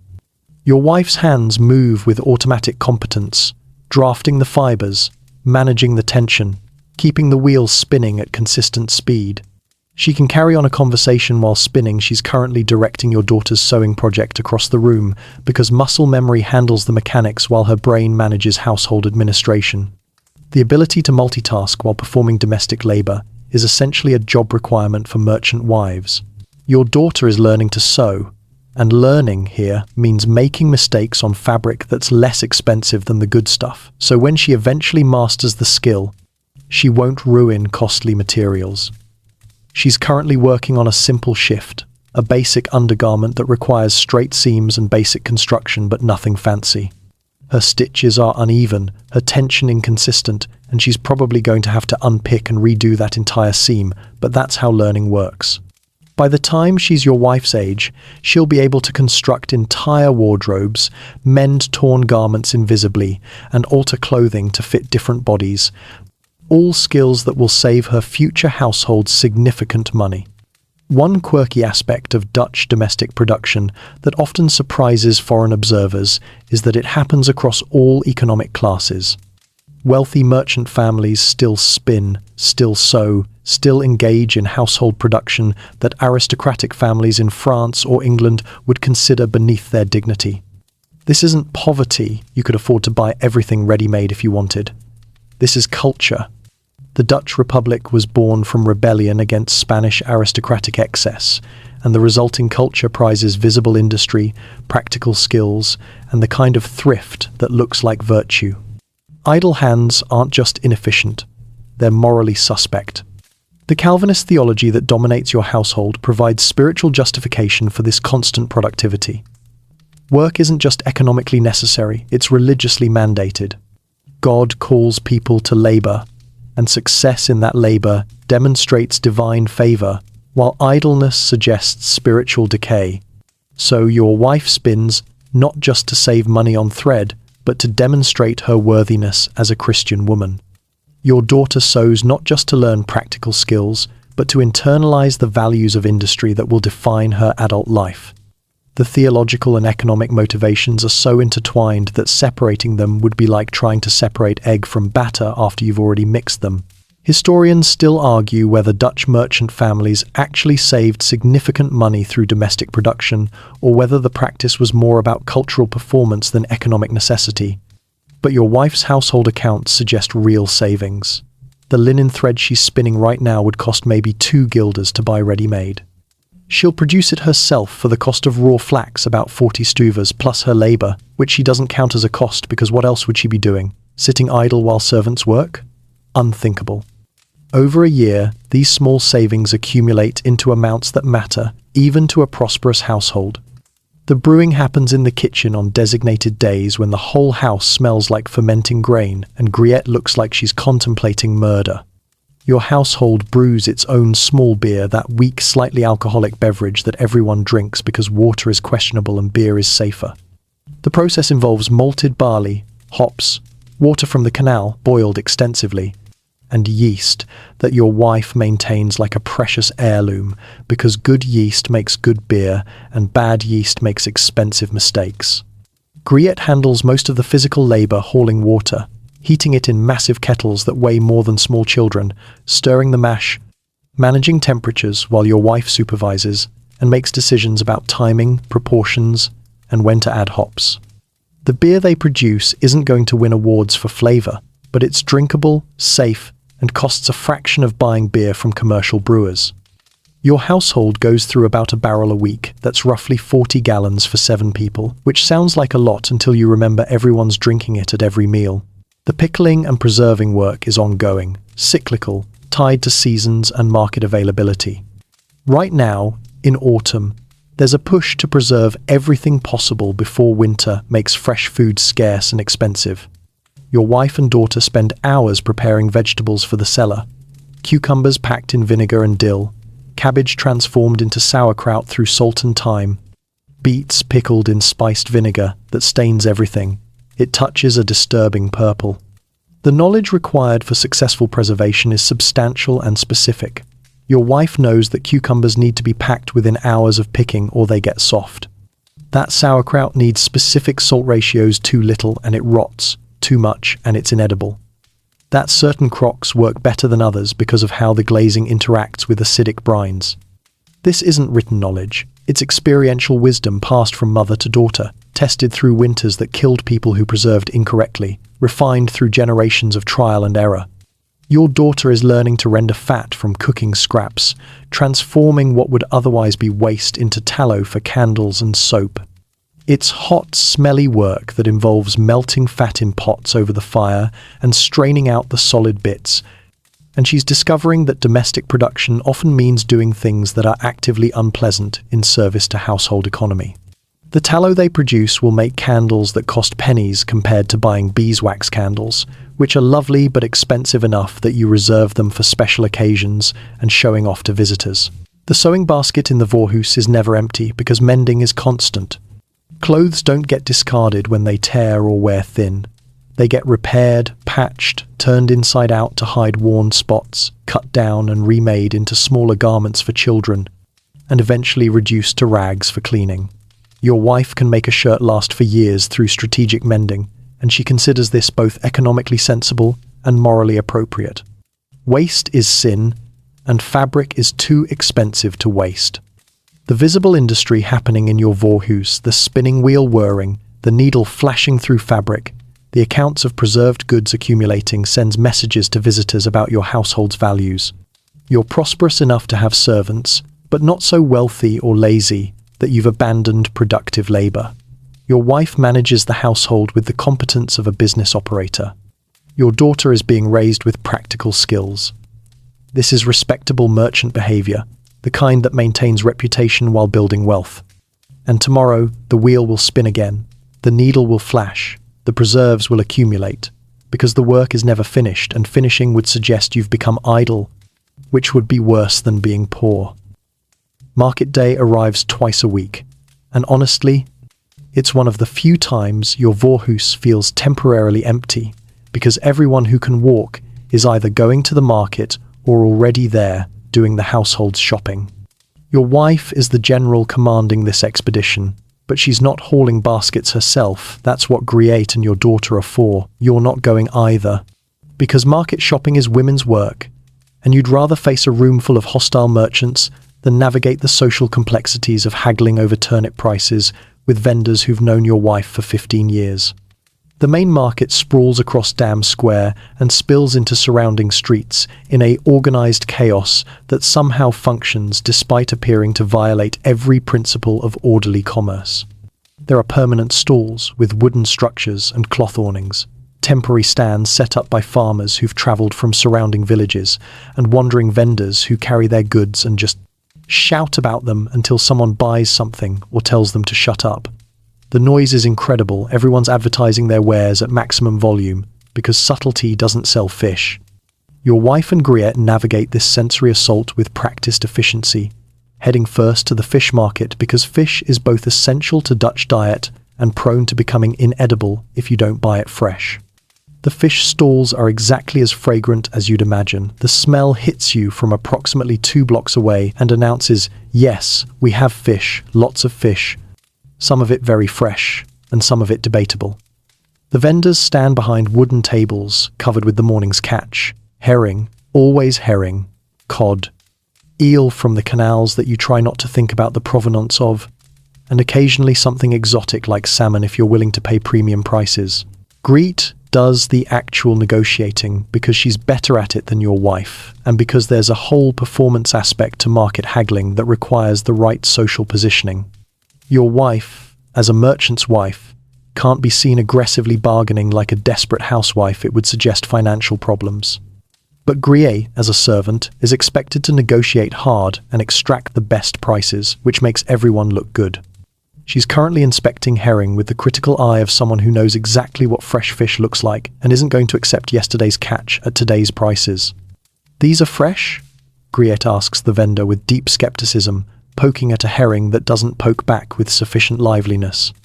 The vendor launches into an elaborate testimony about how these fish were swimming this morning and practically volunteered to be caught. And Griette responds with the kind of withering look that suggests she's heard this story before and knows exactly how much of it is creative fiction. The negotiation continues. Griette naming a price that's insultingly low, the vendor countering with a price that's offensively high.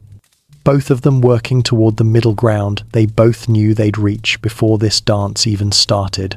One quirky aspect of Dutch market culture that often surprises foreign observers is the relative equality between buyers and sellers. Unlike aristocratic markets, where servants bow and scrape to vendors, Dutch markets operate on mutual respect mixed with healthy suspicion. Griette doesn't defer to the fish vendor as a social superior. She treats him as a business adversary in a negotiation where both parties are trying to optimize outcomes. The vendor, likewise, doesn't treat Griette as beneath notice. He respects her knowledge and negotiating skill while still trying to get the best price possible. Your wife is meanwhile at the vegetable stalls, evaluating the autumn harvest with the expertise of someone who knows exactly how long each vegetable will last in the cellar and what it should cost based on seasonal availability. She's examining cabbages, hefting them to assess weight, checking for worm damage, comparing prices across 3 different vendors who are all watching her with the intensity of people who know she's a regular customer with buying power. The cabbages are massive, green, and will constitute a substantial portion of your family's diet for the next several months in various boiled incarnations. The vendors know your wife by name, know her buying patterns, and adjust their pitches accordingly. The cabbage vendor emphasizes quality and freshness, knowing your wife values these over absolute lowest price. The turnip seller mentions he saved some of his best stock for her, which may or may not be true but is the kind of relationship maintenance that secures regular customers. The onion vendor just nods respectfully because your wife has bought from him for a decade, and elaborate sales pitches would insult both their time. Your daughter is learning market navigation by watching and occasionally being sent on small missions. Go check what the carrot vendor is charging, or see if the egg woman has any duck eggs today. These aren't just errands. They're education in the complex social and commercial ecosystem of market shopping. She's learning to assess quality, compare prices, and read the social dynamics that determine who gets the best goods at the best prices. By the time she's running her own household, she'll need to navigate these markets independently, and the knowledge she's absorbing now will mean the difference between eating well affordably or getting cheated by vendors who spot inexperience. Historians still argue whether market shopping was genuinely economical compared to dealing directly with suppliers, or whether it was primarily a social institution that happened to involve commerce. But for your wife, it's clearly both. She's buying supplies, yes, but she's also maintaining relationships with vendors who'll save good stock for her, gathering neighborhood gossip, and demonstrating her household management competence to other merchant wives who are making similar calculations at neighboring stalls. The luxury goods section of the market is where things get interesting and expensive. Here you'll find imports that have traveled astonishing distances. Dried fruits from the Mediterranean, wine from France and Rhine regions, sugar from the West Indies produced by slaves in conditions you actively avoid thinking about, coffee beans that cost enough to make you reconsider whether you really need coffee, and spices that you could get cheaper from your own warehouse. But buying them at market proves you're a consumer of luxury goods, not just a merchant who profits from other people's consumption. Your wife purchases a small amount of sugar, maybe a pound, which costs about what Griette earns in 2 days because sugar is both flavoring and status symbol. She buys conservatively, calculating exact amounts needed because waste is sinful and sugar is too expensive to waste. The sugar vendor wraps it carefully in paper, treating it with the reverence appropriate to a substance worth its weight in silver, and your wife tucks it into her basket like she's transporting treasure, which she basically is. The cheese stalls require serious deliberation because cheese selection determines both your family's satisfaction and your wife's reputation as a household manager. She's examining wheels of Gouda with the concentration of someone making investment decisions, which she essentially is. Good cheese ages well and improves, bad cheese goes off and represents wasted money. The cheese merchant knows her standards and isn't trying to push inferior stock, which makes the interaction more consultation than negotiation. Griette is accumulating purchases in baskets that are getting progressively heavier.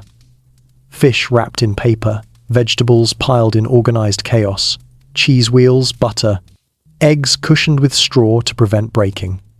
By the time they're done, she'll be hauling enough food to feed your household for days, and her shoulders will hate her tomorrow. Your daughter is carrying lighter loads, but learning that household management involves literal heavy lifting. The market is also theatre street performers juggling, a man selling miracle cure tonics that definitely don't cure anything, neighbors greeting each other, children running between stalls while mothers shout warnings, and the general human spectacle of commerce meeting community. Your wife navigates this while maintaining appropriate dignity. Friendly but not overfamiliar, engaged but not common, present but not lingering inappropriately. By mid-morning, the shopping is complete. Baskets are full, money has changed hands, and Griette is contemplating the long walk home while balancing approximately 40 pounds of food and supplies. Your daughter is tired but satisfied, having successfully negotiated her first independent purchase, a bunch of herbs that she got for 2 stuvers, instead of the asking price of 3. The market has fed your household, maintained social networks, and demonstrated that commerce in the Dutch Republic happens everywhere, at every level, constantly. Late afternoon brings the inevitable march towards supper, and Griette is already in the kitchen surveying the ingredients and her own exhaustion with equal skepticism. The main meal was at noon. Remember that hotspot situation. But Dutch households don't just skip evening food, you get supper, which is lighter than dinner, but still requires actual cooking because nobody in this house is capable of making their own food, apparently. Griette's feet hurt, her back hurts, and she's pretty sure that if she has to chop one more vegetable today, she's going to have words with someone, possibly God. The kitchen, which was merely uncomfortable this morning, has transformed into a hot, smoky hellscape because cooking supper means building up the fire that's been banked since after dinner. Griette feeds peat bricks into the hearth until flames rise with enthusiasm, and immediately the temperature increases to uncomfortably warm, while somehow the rest of the house remains aggressively cold. The smoke doesn't know where to go. The chimney draws poorly because every chimney in Amsterdam draws poorly, so it hovers at ceiling level like a judgment before eventually finding its way out. Griette's eyes water, her throat burns slightly, and she's so used to this that she doesn't even notice anymore. Tonight's supper centerpiece is salted cod, because of course it is.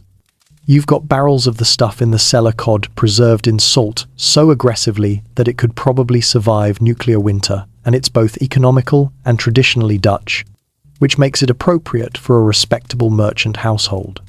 The problem with salted cod is that it needs desalting before it's edible, which means Griette soaked pieces in water yesterday, changed the water twice, and is now ready to cook fish that hopefully won't taste like the ocean's vendetta against human taste buds. She's working at the kitchen table, a massive wooden surface scarred by decades of chopping, scored by countless knife marks, and stained with the ghosts of meals past. The cod pieces sit there looking pale and unpromising, and Griette begins the process of transforming them into something the family will eat without complaint. First step, pat them dry with a cloth, because wet fish doesn't cook properly, and this is apparently the kind of knowledge that separates adequate cooks from good ones. One quirky aspect of Dutch fish preparation that often surprises foreign cooks is the sheer volume of fish consumed, despite the Netherlands not being particularly famous for fishing compared to, say, Norway. But the Dutch perfected the art of preserving herring through salting and developed a whole industry around it, which means fish became both economical and culturally significant. Your household eats fish multiple times a week, and Griette has become an expert in making salted, dried, or pickled fish taste like something other than regret and brine. The cod will be cooked, simply poached in water with some herbs if Griette's feeling fancy, or just boiled if she's not, and served with mustard sauce because mustard makes everything better, including cod that's been salted into submission. Your wife made the mustard herself last month, grinding mustard seeds with vinegar and salt in a process that took an afternoon and produced enough to last several months. It's sharp, pungent, and exactly the kind of aggressive flavoring needed to make salted cod interesting. The turnips are next on Griette's agenda, and these require actual knife work. She's peeling them with a blade that's been sharpened so many times, it's probably half its original width, removing the tough outer skin and revealing the white flesh beneath. Turnips are the MVP of Dutch vegetables. They're cheap, they store well, they grow in terrible soil and worse weather, and they can be prepared approximately 40 different ways, most of which involve boiling them until they surrender. Tonight, they're getting chopped into chunks and boiled alongside the cod, because why dirty multiple pots when one pot can handle everything? Historians still argue whether the Dutch diet of this period was nutritionally adequate or borderline deficient, but Griette knows from experience that you can survive indefinitely on fish, turnips, bread, and cheese as long as you occasionally throw in some variety and don't think too hard about scurvy. The household doesn't suffer from obvious nutritional deficiencies, no one's losing teeth or developing weird rashes, so either the diet works or everyone's just lucky. The kitchen fire is roaring now, and Griette has positioned the large cooking pot over the flames using an iron hook that swings in and out. She fills the pot with water from the kitchen pump canal water that's been drawn up and will be boiled extensively because everyone knows that boiling makes water safer, even if no one understands germ theory yet.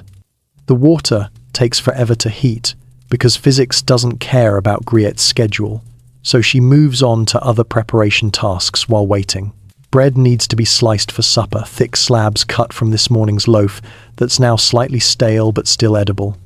The staleness actually helps because it means the bread will hold up to being dipped in fish broth without immediately disintegrating into mush. Griette cuts with practiced efficiency, producing slices that are roughly equal in size because inequitable bread distribution leads to family arguments that she really doesn't want to mediate. Your wife appears in the kitchen doorway, not to help but to supervise, which is her role in this operation. She checks the cod pieces, nods approval at Griette's turnip chopping, and makes a comment about whether they should add some of the expensive caraway seeds to the turnips for flavoring. Griette thinks this is a waste of expensive spices on turnips that taste fine without them, but she doesn't say this because servants who argue about spice usage get reputations as difficult. Your wife decides yes, a small amount of caraway, because waste is sinful but so is failing to make food appetizing, and the theological balance point apparently involves a half teaspoon of imported seeds. The water is finally boiling actual rolling boil, not the lying simmer that pretends to be boiling, and Griette adds the cod pieces carefully to avoid splashing boiling water on herself, which she's done before and has no interest in repeating. The fish settles into the pot, and immediately the kitchen fills with that distinctive smell of cooking cod. Oceany, slightly fishy, not unpleasant, but definitely announcing that fish is happening. She adds the turnip chunks, throws in some salt, more salt, because apparently the cod wasn't salty enough already, a bay leaf that's been hanging in the kitchen since last year, and that precious half teaspoon of caraway seeds. The cooking process now requires monitoring but not constant attention, which gives Griette time to prepare the rest of supper. There's cheese to put out harder varieties that keep well and don't require refrigeration you don't have, and butter that's been stored in the cool cellar and needs to come up to not quite room temperature, so it's spreadable. She arranges these on platters with the efficiency of someone who's set this table hundreds of times and could do it blindfolded. The mustard sauce gets mixed in a small bowl, your wife's prepared mustard combined with a little fish cooking liquid to thin it out, and maybe a touch of vinegar to brighten the flavor. Griette tastes it, decides it's aggressively mustardy enough to complement aggressively salty cod, and sets it aside for serving. Your daughter appears in the kitchen carrying the plates from dinner that have been sitting in the voorhuis all afternoon waiting to be washed, because dishes don't wash themselves despite everyone wishing they would. Griette directs her to the washing basin water that's been heated separately and mixed with a bit of lye soap that your wife made from saved fat and wood ash. The washing process involves scrubbing wooden and ceramic plates with a cloth, rinsing in cleaner water, and setting everything to dry on a rack near the fire. The kitchen is now at peak chaos. Fish boiling in one pot, bread sliced and ready, condiments prepared, plates being washed, fire smoking, and Griette orchestrating all of it while your wife supervises and your daughter learns by doing. This is domestic production at its most fundamental, taking raw ingredients and transforming them through labor and fire into meals that keep a household functional. By the time the church bells ring announcing evening prayer time, supper will be ready. Cod that's been desalted and cooked into edibility, turnips that have absorbed fish flavor and caraway seeds, bread for soaking up broth, and mustard for making all of it taste intentional rather than desperate. Griette stirs the pot, checks the fish for doneness, and counts down the minutes until she can serve this meal and finally sit down herself. The family assembles for supper with slightly less formality than dinner, but equally rigid expectations about behavior, because apparently even a light evening meal of salted cod requires maintaining standards of civilized conduct. Everyone knows their places at the table. It's the same arrangement as this morning and noon, because switching seats would be chaos, and chaos is unacceptable in an orderly Dutch household. You settle into your chair at the head of the table, while your wife takes her position to your right. Children arrange themselves by hierarchy of age, and the apprentices claim their spots at the far end, where they can be seen but not prominently featured. Griette brings out the supper in stages. First the wooden trenchers and ceramic bowls, then the bread basket, then the main event, the large pot of cod and turnips that she sets in the center of the table on a wooden trivet that's been scorched by approximately 10,000 previous pots. Steam rises from the pot carrying the smell of fish and caraway seeds, and everyone leans in slightly because after a day of work and activity, even turnips cooked with salted cod start looking pretty good. The serving process follows protocol. You, as master of the household, don't serve yourself first. That would be greedy and beneath your dignity. Instead, your wife ladles fish and turnips into bowls, starting with yours, then moving through the children in order of age, then the apprentices, and finally keeping whatever's left for herself and Grier, who will eat standing in the kitchen doorway. The portions are calculated with the precision of someone who's been managing food distribution for decades. Enough to satisfy without encouraging gluttony, proportioned to age and activity level, and always ensuring nothing goes to waste. The table manners expected at supper are the same as dinner, maybe slightly more relaxed because everyone's tired and performing perfect etiquette when you're exhausted is difficult. But slightly more relaxed still means maintaining standards that would impress most modern dinner parties. No elbows on the table, your youngest son is already slouching and gets a look from your wife that straightens his posture immediately. No reaching across the table for items you want, you ask politely for them to be passed, and you wait until someone complies rather than lunging like you're attacking a buffet. No eating with your mouth open, no slurping loudly, no making sounds that suggest you're enjoying the food too much because excessive enthusiasm about turnips is somehow unseemly. One quirky aspect of Dutch table manners that often surprises foreign visitors is the emphasis on quiet efficiency over elaborate ritual. You're not performing dinner theatre here with elaborate toasts and courses that take hours.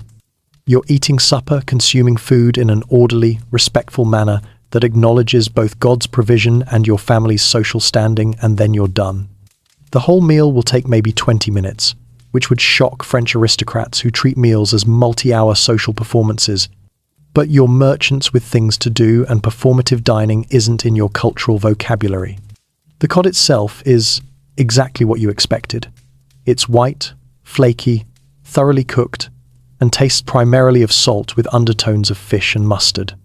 The desalting process was successful enough that it's not actively painful to eat, but the fish retains enough saltiness to remind you of its oceanic origins and preservation method. You dip chunks of bread into the cooking broth, which has absorbed fish flavor, turnip essence, and caraway notes, and the combination is satisfying in that basic, hot food after a long day way that transcends whether the food is actually delicious. The turnips have gone soft and slightly sweet from cooking, having absorbed fish broth and transformed from hard root vegetables into something that's almost pleasant. Your daughter, who has opinions about turnips and expresses them through facial expressions when she thinks no one's watching, is carefully eating hers without complaint, because commenting negatively on food you've been served is both rude and suggests you're spoiled. Your youngest son is attempting to separate his turnips from his fish as if they haven't been cooking together for the past hour, which is adorable and futile. Historians still argue whether children in merchant households were disciplined more strictly around meals compared to other contexts, but watching your family navigate supper, the answer seems obvious. Yes, absolutely, because table manners are visible indicators of proper upbringing, and your children's behavior reflects on your household's values. Every meal is a performance of civilization, a demonstration that you've successfully taught your offspring to eat like humans rather than feral animals. And the stakes feel higher when you remember that potential marriage prospects or business associates might observe these habits. The conversation during supper is muted compared to dinner's business discussions. Everyone's tired, your wife from household management, you from warehouse negotiations, the children from lessons and chores, the apprentices from hauling things. The talk consists mainly of logistical planning, tomorrow's schedule, pending tasks, reminders about obligations. Your eldest son mentions he needs new shoes because his current ones have developed holes that let in water. Your wife notes this mentally and adds it to the list of expenses she'll negotiate with you about later. Your daughter asks if she can visit the neighbor's daughter tomorrow, and your wife says, maybe, which everyone knows means, I'll decide based on whether all your chores are done first. The bread consumption is substantial. Everyone's using it to soak up the fish broth, and the basket needs refilling halfway through the meal. Greet brings more slices from the kitchen, and the bread disappears with remarkable speed. You're not eating to impress anyone, you're eating to fuel yourselves for whatever the evening brings, and bread soaked in salted cod broth is efficient fuel even if it's not exciting. The mustard sauce saves the entire meal from being completely bland. Your wife's prepared mustard has enough sharpness to cut through the fish's saltiness and give everything a flavor profile that's more complex than ocean vegetable soup. Everyone dips liberally the mustard. Pot makes its way around the table multiple times, and you make a mental note that mustard seed prices at the exchange were reasonable this week, so stocking up might be wise before winter demand drives prices higher. Your apprentice Jan commits the cardinal sin of reaching across his senior apprentice Pieter to grab the bread basket without asking, and the look he gets from your wife could freeze canals. He withdraws his hand, apologizes quietly, and asks properly for the basket to be passed. Pieter passes it with exaggerated courtesy that's slightly mocking but technically appropriate, and Jan takes his bread while clearly contemplating life choices. This is how table manners get reinforced through public correction that's embarrassing enough to prevent repetition, but not so harsh that it becomes cruel. The eating pace is steady and efficient. No one lingers over bites, no one dawdles, but no one rushes either because eating too quickly suggests either desperation or lack of self-control. The rhythm is measured, almost meditative. Chew thoroughly, swallow, tear more bread, dip in broth, repeat. Your children have internalized this pace through years of family meals, and watching them eat with appropriate tempo and decorum makes you feel like maybe the endless table manners instruction has actually worked. The cheese and butter come out toward the end of the meal as supplementary items for anyone still hungry. The cheese tonight is a harder-aged variety that's been in the cellar for months and has developed the kind of sharp, complex flavor that makes simple cheese into something worth savoring. You cut thin slices with your knife. Everyone brings their own knife to meals because communal knives would be unsanitary and slightly barbaric, and eat it with bread that's less soggy than the fish-dipped pieces. As supper winds down, Griette begins clearing plates even before everyone's completely finished because the kitchen needs cleaning and she'd like to sleep before midnight if possible. Your wife helps with the larger serving pieces, which surprises no one because Dutch merchant wives don't consider themselves above helping with cleanup, even though they could theoretically leave it all to servants. This is that visible industry principle again. Everyone works, everyone contributes. Idleness is suspect, even when you can afford it. The table is scraped clean, bowls are stacked, and within 5 minutes of the last person finishing, the Voorhuis table looks like supper never happened except for the lingering smell of fish and caraway. Grie hauls everything to the kitchen where dishwashing awaits, and your family disperses to evening activities with the satisfied feeling of being fed, if not exactly excited about the menu. Tomorrow night, you'll do this again with different food, but identical expectations about manners, portion control, and civilized consumption. After supper, the Voorhuis transforms from dining room into parlor, and parlor here means the same room where you've been all day. But now you're pretending to relax instead of openly conducting business or eating. The fire gets tended, more peat bricks added because evening is when the cold really asserts itself, and candles are lit sparingly because tallow candles smell like burning animal fat, because that's what they are, and beeswax candles cost enough that using them casually would be financially irresponsible. So the room settles into a dim, flickering semi-darkness that's technically adequate for leisure activities if you don't mind squinting. Your wife retrieves the card deck from the Kaz, the massive wardrobe that holds everything valuable and portable, and the family gathers around the table for what passes as evening entertainment in a respectable Calvinist household. The cards are hand-painted, slightly worn from use, and represent a significant investment because quality playing cards aren't cheap.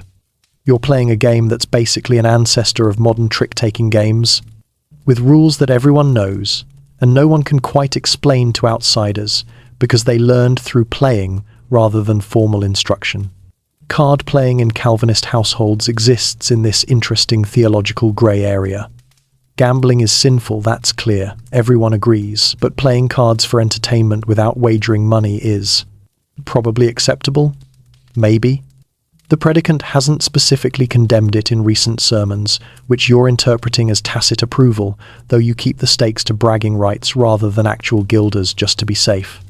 One quirky aspect of Dutch leisure culture that often surprises foreign visitors is this constant negotiation between pleasure and piety, where every activity has to be justified as either educational, spiritually beneficial, or at least not actively sinful.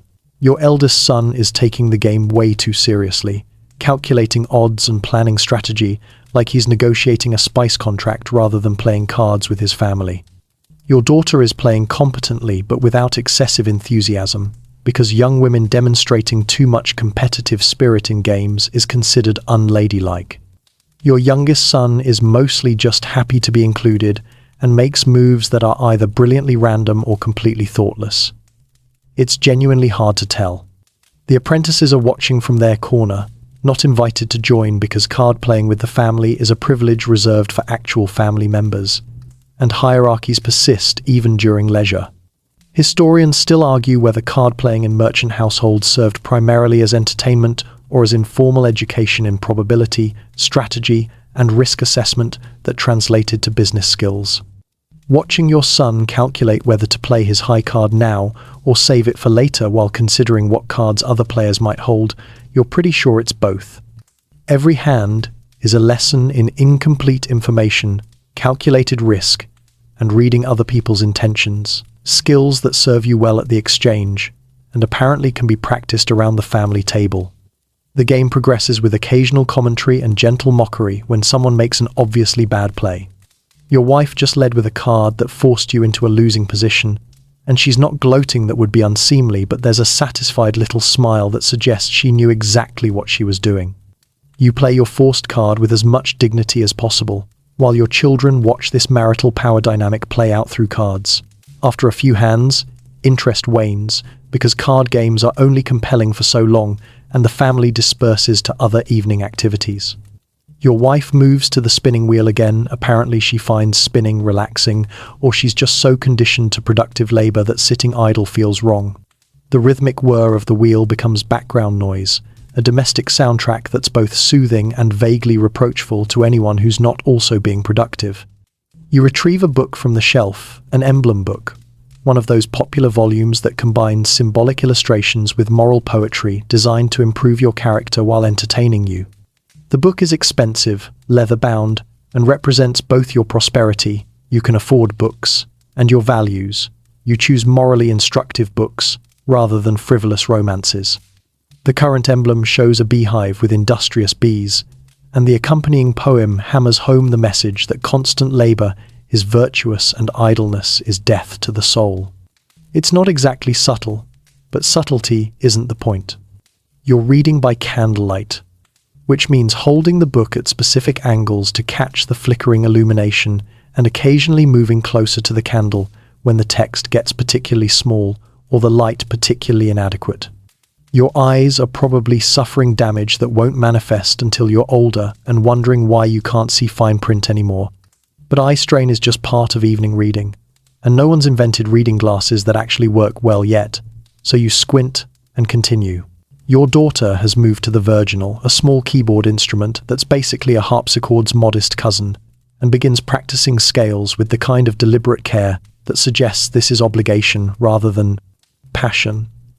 Learning to play keyboard instruments is part of proper education for merchant daughters because musical accomplishment is a desirable trait in potential brides, demonstrating both refinement and the family's ability to afford music instruction. She's competent but not passionate, producing technically correct notes in technically correct rhythms that lack any real feeling. The virginal itself represents a substantial investment. The instrument cost more than Griette earns in a year, and the music master who comes twice a week to provide instruction adds ongoing expense. But this is the kind of expenditure that merchant families accept as necessary for maintaining social position. You're not wealthy enough for a full harpsichord, but you're too prosperous to skip musical education entirely, so the virginal represents your exact economic niche, comfortably successful but not extravagant. One quirky aspect of musical practice in Dutch households that often surprises foreign musicians is the emphasis on discipline over expression. Your daughter isn't learning to pour her soul into music or express deep emotions through performance. She's learning to play correctly, to maintain proper posture, to execute pieces with technical accuracy that demonstrates her education and self-control. Music as emotional expression is suspect too passionate, too uncontrolled, possibly leading to excessive feelings that proper young women should avoid. The evening's atmosphere is domestic tranquility mixed with low-key productivity. Your wife is spinning thread that will become linens. You're reading morally improving literature. Your daughter is practicing culturally appropriate music. Your sons are supposed to be studying their catechism but are actually whispering to each other about something that's making them giggle until your wife gives them a look that suggests studying would be healthier. The apprentices are in their corner, doing whatever apprentices do when not directly supervised, probably wishing they could go to a tavern but knowing that leaving the house for evening entertainment would be inappropriate. The conversation that emerges during these activities is sparse and domestic.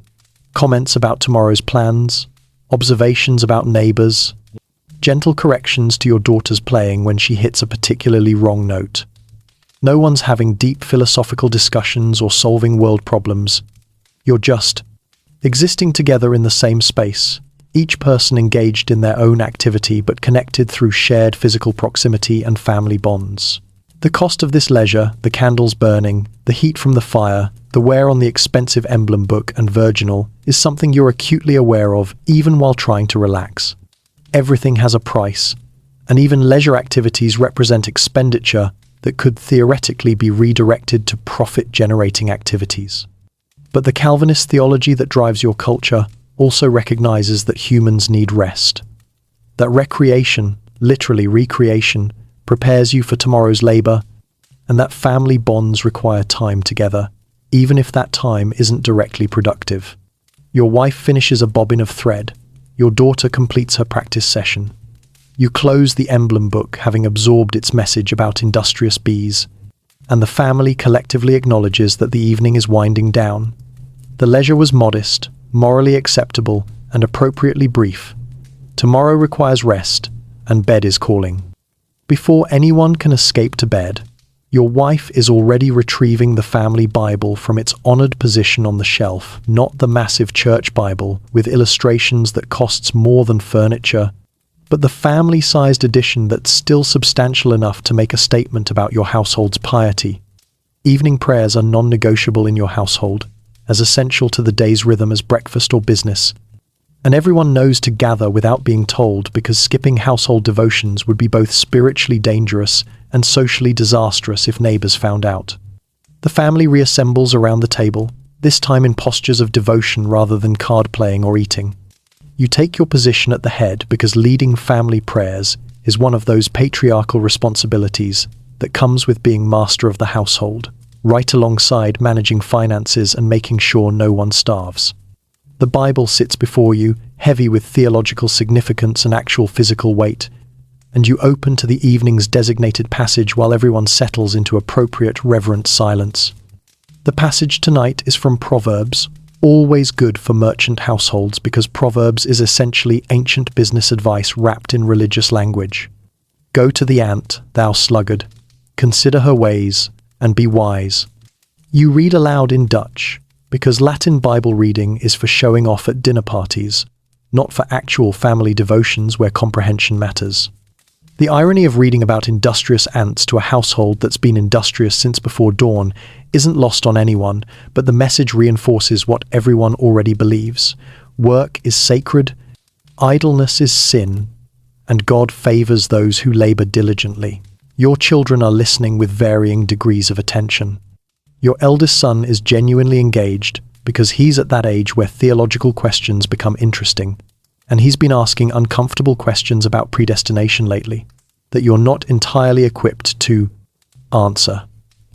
Your daughter maintains perfect posture and attentive expression because that's expected of pious young women, though you suspect her mind is partially elsewhere, maybe thinking about tomorrow's tasks or that apprentice from 3 doors down who she thinks you haven't noticed her noticing.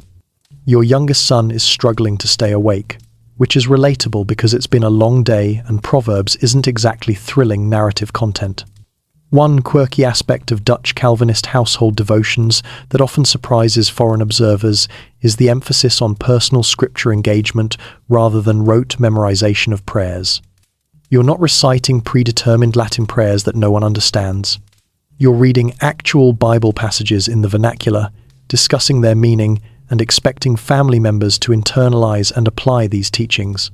This is Protestantism in action: direct access to Scripture, personal responsibility for understanding God's Word, and the radical idea that a merchant can interpret holy text without requiring priestly mediation.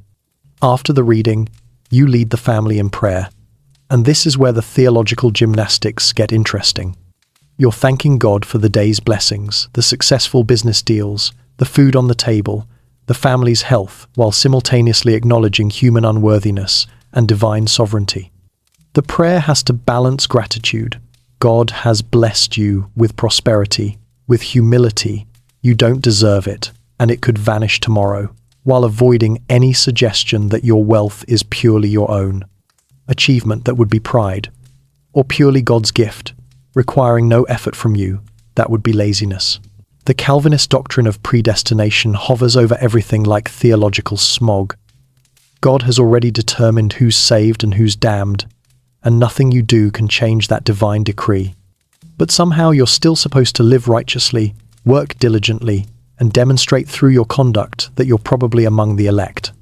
Your material success might be a sign of God's favor, or it might be a test. Your poverty would definitely suggest divine disfavor, but prosperity doesn't guarantee salvation.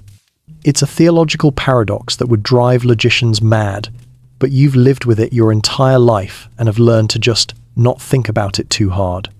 Historians still argue whether Dutch Calvinism genuinely shaped merchant ethics, or merely provided convenient theological cover for profit-seeking behavior. And honestly, living inside this system, you're not sure there's a meaningful difference. Your faith absolutely influences how you conduct business. You try to be honest in dealings, mostly. You avoid usury technically, though what counts as interest versus legitimate profit is interpreted creatively. And you give to charity enough to demonstrate piety, without significantly impacting wealth accumulation.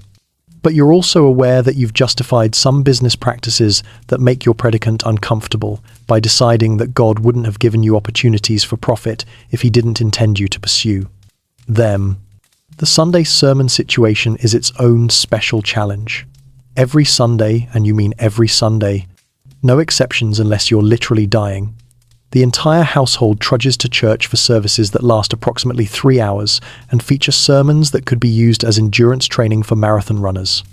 Your predicant is convinced that brevity is the devil's tool and that true spiritual edification requires sustained theological exposition that covers every possible interpretation of a single Bible verse, explores relevant Greek and Hebrew linguistic nuances, addresses contemporary moral failings, and somehow always circles back to criticizing vanity and greed. The church pews are hard wooden benches designed to prevent comfort, because comfort leads to drowsiness, and drowsiness during sermons suggests spiritual weakness. You sit in your designated family pew. Seating in church is allocated by social status, and you've got a decent position that announces your prosperity without being ostentatiously front and center. Your wife sits beside you, maintaining perfect posture for 3 hours straight in a corset and multiple layers of wool, which is honestly more impressive than anything you do. Your children fidget with increasing desperation as the sermon enters its second hour, and you occasionally give warning looks that suggest fidgeting will have consequences. The sermon content often addresses the tension between wealth and piety, and your predicant has strong opinions about merchants who love money more than God. He never names specific individuals, but sometimes his descriptions are specific enough that you wonder if someone reported your recent clove transaction to him. He thunders about rich men finding it easier to pass through the eye of a needle than enter heaven, and you shift uncomfortably while calculating whether your recent charitable donation was sufficient to demonstrate proper spiritual priorities. But here's the thing about Calvinist theology as practiced by Dutch merchants. It ultimately supports your lifestyle because it emphasizes the dignity of all lawful work, the importance of contributing to community prosperity, and the idea that stewarding resources well demonstrates godly character. Yes, The predicant criticizes greed, but he also praises industry. Yes, he warns against materialism, but he acknowledges that wealth rightly gained and properly used reflects God's blessing. You've learned to hear the parts of the sermon that affirm your choices and treat the challenging parts as applicable to other, more sinful merchants.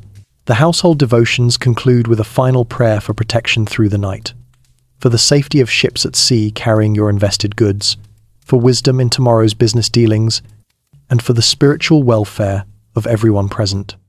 You close the Bible with appropriate reverence, and the family disperses to prepare for bed, their souls theoretically nourished, and their conduct theoretically improved by this encounter with Scripture. Your faith is real, you genuinely believe in God's sovereignty, human sinfulness, salvation through Christ, and the importance of righteous living. But it coexists with your commercial activities in ways that require constant small negotiations.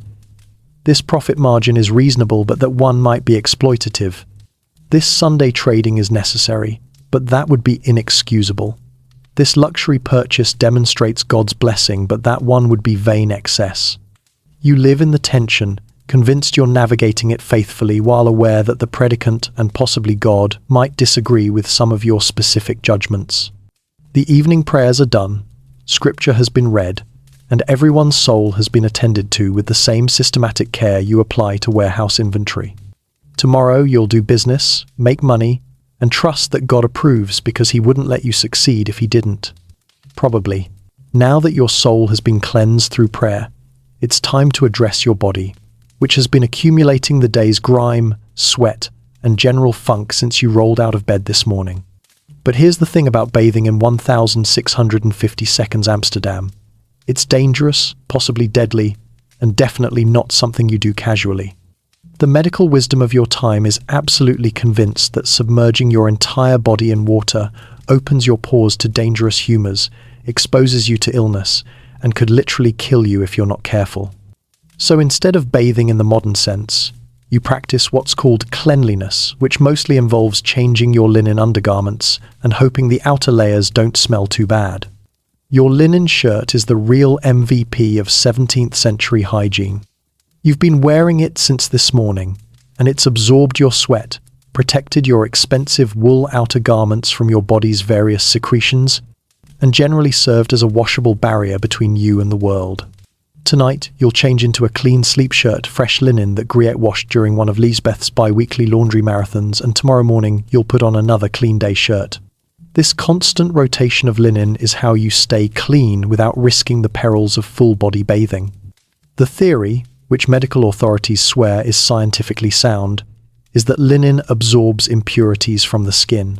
Changing your linen frequently means removing those absorbed impurities and replacing them with clean fabric ready to absorb more. It's not wrong exactly. Clean clothes are definitely better than dirty clothes, but the logic that this substitutes for actually washing your body is questionable. Still, you've made it to your 40s using this method and haven't died yet, so either it works or you're just lucky. One quirky aspect of Dutch bathing culture that often surprises foreign visitors is that the Dutch are actually more enthusiastic about washing than many Europeans. But their washing is selective and strategic rather than full-body submersion. You wash your hands and face daily, that's basic decency. You wash feet periodically when they start offending even your own nose. And you might wash other specific areas when necessary, using a basin of water and cloth in a process that's efficient, private, and doesn't involve sitting in a tub contemplating mortality. The rare occasions when you do take a full bath are events requiring preparation and risk assessment. The bathhouse exists in Amsterdam, a public facility where you can pay for the privilege of sitting in heated water, but it's morally suspect. Brothels sometimes masquerade as bathhouses. Potentially disease-spreading, you're sharing water with strangers, and medically risky. The medical texts you've read warn that baths should only be taken when absolutely necessary, preferably under physician supervision, and definitely not during illness, pregnancy, or any time your humors might be unbalanced, which is basically always. When you do bathe at home, maybe twice a year, usually in summer when cold won't kill you immediately after it's a production, Griette has to haul and heat dozens of gallons of water, pour them into a wooden tub that's normally stored in the attic, Monitor the temperature to ensure it's warm, but not dangerously hot. Hot water opens pores too much. Cold water closes them too much. Lukewarm is theoretically safe. And then dispose of all that water afterward. The whole process takes hours, costs a fortune in fuel, and leaves you feeling simultaneously clean and vaguely like you've cheated death. But let's talk about the real hygiene challenge: lice. You've got them. Your wife has them. Your children definitely have them. The servants have them. The apprentices have them.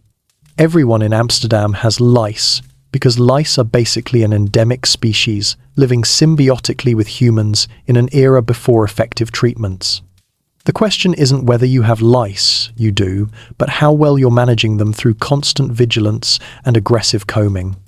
The louse comb is a fine-toothed implement that lives in the voorhuis and sees daily use. Your wife combs through your children's hair every few days, catching lice and their eggs, nits, with the kind of systematic determination that suggests she's waging a war she knows she can't win, but refuses to surrender. The caught lice get crushed between thumbnails with a satisfying pop, or thrown into the fire where they contribute their tiny protein to the peat smoke. This process is intimate, familial, and absolutely routine. Head lice grooming is social bonding in an era when everyone's infested. Historians still argue whether the prevalence of lice in this period significantly impacted health or whether they were merely an annoying fact of life. But you know from experience that while lice are annoying, they're not usually lethal. They itch, they're embarrassing if you scratch too visibly in public, and they occasionally transmit diseases, but mostly they're just there. Part of the background reality of having a human body in the 17th century. Your tooth care routine consists of rubbing your teeth with a cloth, sometimes with salt or crushed herbs if you're feeling fancy and hoping for the best. You've lost a few teeth over the years because tooth decay is inevitable when your diet includes a lot of bread and preserved foods with substantial sugar content. Expensive, though it is. But you've still got most of your teeth, which is decent for your age, and you maintain them through the highly scientific method of not eating too many sweets and occasionally cleaning them when you remember. The wealthy have access to tooth powders made from crushed cuttlefish bone mixed with various herbs and spices, which supposedly clean and whiten teeth. You've tried these and honestly can't tell if they work or if you're just rubbing expensive powder on your teeth and hoping.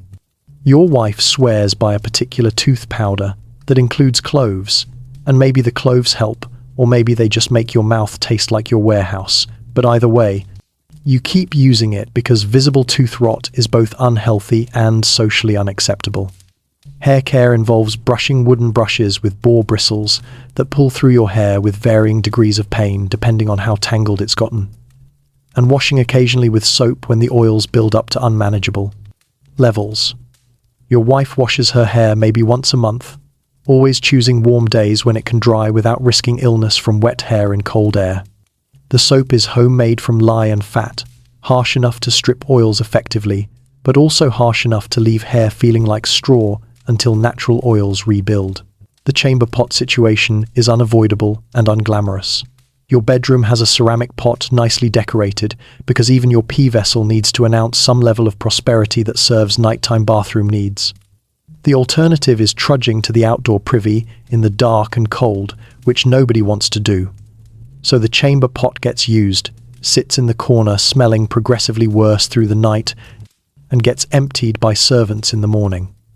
This is so routine that nobody even thinks about it, though guests using your chamber pot always feels slightly too intimate. Washing before bed is minimal. Hands and face with water from the pitcher in your bedroom, maybe feet if they're particularly offensive.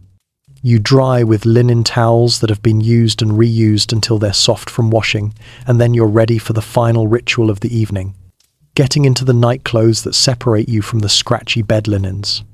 Your nightshirt is the cleanest garment you'll wear. It only touches your body during sleep, gets changed weekly when the laundry cycle completes, and represents your household's commitment to sleeping hygiene, even if waking hygiene is more negotiable. Your wife has a similar night shift, and changing into sleep clothes is done with as much privacy as can be managed in a house where privacy is a luxury and walls are thin. The irony of spending all evening reading about industrious bees and praying about righteousness, and then crawling into bed with lice in your hair and several days of grime on your body isn't lost on you. But this is normal. This is how everyone lives. The notion that you could bathe daily without dying is science fiction that won't be written for centuries. You're as clean as a respectable Dutch merchant needs to be. Fresh linen, recently combed hair, washed hands and face, and no visible parasites unless you look closely. Tomorrow you'll wake up and start accumulating grime again, because that's how bodies work. And in a few days, you'll change your linen again, and the cycle continues. Good enough has to be good enough because perfect cleanliness isn't achievable, and trying too hard to be clean might actually kill you faster than the dirt would. Your house is essentially a walking advertisement for your commercial success. Except it's not walking, it's standing very still on a canal, being aggressively symbolic about wealth. Every object visible to visitors, from the paintings on the walls, to the dishes on the table, to the carpets under your feet, is simultaneously functional and declarative. You're not just using these things, you're announcing through their presence that you've made it, that your business ventures are successful, and that your household deserves respect in Amsterdam's competitive merchant society, where everyone's constantly evaluating everyone else's prosperity. The Chinese porcelain displayed in your voorhuis is perhaps the most obvious flex. You've got a cabinet, a proper display cabinet with glass doors that cost almost as much as the porcelain itself, filled with blue and white ceramics that serve absolutely no practical purpose beyond announcing, "I have" trade connections to the other side of the world, and enough money to buy fragile things. There's a Ming Dynasty bowl that you're reasonably confident is authentic, several plates with dragon motifs, and a ginger jar that's so valuable you've forbidden anyone under age 15 from touching it after your youngest son nearly knocked it over last year. These porcelain pieces represent a particular kind of status symbol. They're exotic, expensive, and demonstrate your connection to VOC trade networks. When other merchants visit, they definitely notice your porcelain collection and make calculations about your wealth based on quantity and quality. You've watched visitors' eyes linger on the ginger jar, seen them mentally pricing it, and you know they're thinking either he's doing well or he's overextended himself buying decorative ceramics. Honestly, it's probably both. One quirky aspect of porcelain collecting in Dutch merchant households that often surprises foreign observers is that most owners have no idea about the cultural significance or original purpose of the pieces they're displaying. That ginger jar? You don't know it's a ginger jar, you think it's just a decorative vase with a lid. The dragon motifs have specific meaning in Chinese culture, but to you, they're just exotic patterns that look impressively foreign. You're collecting these pieces purely for their status, value, and aesthetic appeal, completely divorced from their original cultural context. The Turkish carpet on your floor is generous. It's actually on the table because putting expensive carpets on the floor where people walk on them is wasteful. This carpet is from the Ottoman Empire, probably woven in Anatolia, featuring geometric patterns in red and blue dyes that have remained vibrant despite the journey across continents. It's draped over your main table as a decorative covering, and during meals you put a cloth over it to protect it from spills, because protecting your carpet, protecting cloth with another cloth, is perfectly logical in merchant economics. The carpet cost you approximately what Gruyere earns in 6 months, which seems excessive until you remember that literally everyone who enters your voorhuis sees this carpet and understands what it represents. International trade connections, disposable income, and taste refined enough to appreciate Ottoman textile arts. Historians still argue whether these table carpets were actually intended by their makers to be used as table coverings, or whether Europeans just repurposed them weirdly. But you're not concerned with original intent, you're concerned with how the carpet makes your parlor look, which is wealthy. The family portrait hanging prominently in the voorhuis is perhaps your most expensive status symbol. You commissioned it 3 years ago from a competent painter, not Rembrandt level. You're not that wealthy, but a respected portraitist who charges reasonable rates and makes everyone look slightly better than reality. The painting shows you, your wife, and your children arranged in formal poses, wearing your best clothes and expressions of pious prosperity. Your wife is holding a Bible to demonstrate religious devotion. You're gesturing toward account books to show your commercial expertise. The children look like small, uncomfortable adults because child portraits that make kids look like kids weren't fashionable yet. The portrait cost about 180 guilders, which is roughly what you paid for that clove shipment this morning, and it serves multiple purposes beyond decoration. It's a family record for future generations. It's proof that you can afford commissioned art. It's a demonstration of your household's values. Notice the Bible, the modest but quality clothing, the orderly arrangement suggesting familial harmony. When visitors see this painting, they're seeing both your actual family and your carefully constructed image of what your family represents. But here's where Dutch culture gets interesting. You can't just display wealth without limits because sumptuary laws and social expectations constrain how gaudy you're allowed to be. Amsterdam, in the 1,650 seconds, has regulations, some formal legal restrictions, some informal social rules about appropriate display based on social rank. You're a merchant, not nobility, which means certain luxuries are technically forbidden or at least socially inappropriate. You can't wear ermine fur or cloth of gold. You can't display a coat of arms you haven't actually earned. You can't build a house beyond certain size restrictions if you're not in specific social categories. These sumptuary laws exist partly to maintain social hierarchy, keeping merchants from looking like nobility, and partly because the Calvinist culture is deeply suspicious of excessive display. Your wealth should be visible enough to announce success, but modest enough to avoid accusations of vanity or pride. It's a delicate balance, and you're constantly calibrating your household displays to hit that sweet spot between successful and sinfully ostentatious. Your clothing reflects this tension perfectly. You own good clothes, quality wool in dark colors, well-made linen shirts, a cloak with minimal but tasteful decoration, but they're deliberately understated. The wealthy in other European countries wear elaborate embroidery, bright colors, excessive jewelry, and clothing designed to announce status through maximum visual impact. You wear black, dark blue, maybe dark green if you're feeling adventurous, with white linen collars and cuffs that demonstrate cleanliness. You change them regularly, but avoid excessive ornamentation. The white collar is actually a status symbol in itself. It requires frequent washing to maintain that pristine white, which requires servants with time for laundry, which requires wealth to employ those servants. So your simple white collar is simultaneously modest and declarative, announcing prosperity through cleanliness rather than decoration. Historians still argue whether Dutch merchant fashion was genuinely modest or just performed modesty while still managing to signal wealth. And wearing your expensive but plain black wool cloak, you know it's definitely the latter. Your wife's jewelry collection is substantial but worn sparingly. She's got gold chains, pearl necklaces, and rings with semi-precious stones, but she doesn't wear all of it at once because that would look desperate and possibly sinful. Instead, she selects pieces strategically based on occasion. Pearls, for church, modest but valuable. Gold chain for special dinners with important guests, impressive but not excessive. Minimal jewelry for daily wear, appropriately humble. The jewelry lives in the cas most of the time, being valuable enough that theft is a genuine concern, and wearing it daily would be both impractical and socially suspect. Books are another important status symbol in your household. You've got a small library, maybe 20 volumes, which is substantial for a merchant household, displayed on shelves where visitors can see them. There's the family Bible, obviously, some religious treatises, a few emblem books, and importantly, some commercial texts and account books that announce you're educated in business practices. You haven't read all of these books cover to cover. Some are more decorative than functional, but their presence announces that you're literate, educated, and value learning.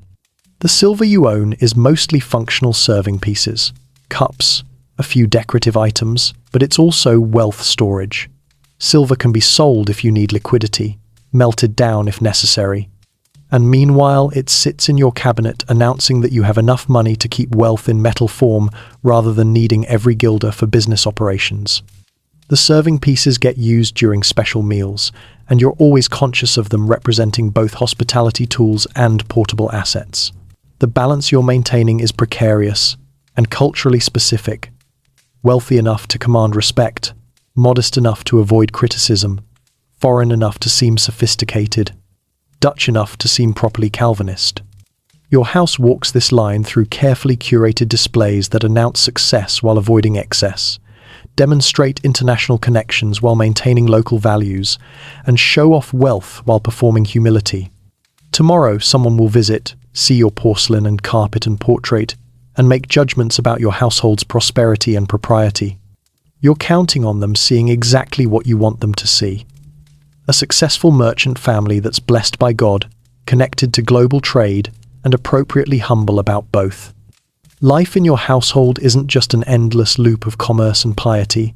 The calendar punctuates your year with seasonal rhythms and festivities that break up the mercantile routine while still somehow managing to reflect Dutch values of moderation, practicality, and theological correctness. The year cycles through distinct phases, each with its own expectations, traditions, and opportunities for both celebration and profit, because even holidays can have commercial applications if you think about them correctly. Winter brings Sinterklaas, and your household transforms into a carefully controlled chaos of preparation and anticipation that makes the children vibrate with excitement while you calculate the cost of traditional gifts. Sinterklaas St. Nicholas arrives in Amsterdam in early December, theoretically from Spain via steamboat, though the steamboat part won't be invented for another century, and you're vague on the Spanish origin story's logistics. The celebration on December 5th is the major children's festival of the year, more significant than Christmas itself, which is observed as a solemn religious occasion rather than a gift-giving extravaganza. Your children leave their shoes by the fireplace on Sinterklaas Eve, hoping the saint will fill them with treats and small gifts. You and your wife play along with this tradition despite it having somewhat pagan origins that make strict Calvinists uncomfortable, because childhood joy is important and also because refusing to participate would make you seem joyless and possibly harm your children's social standing among peers whose families do celebrate.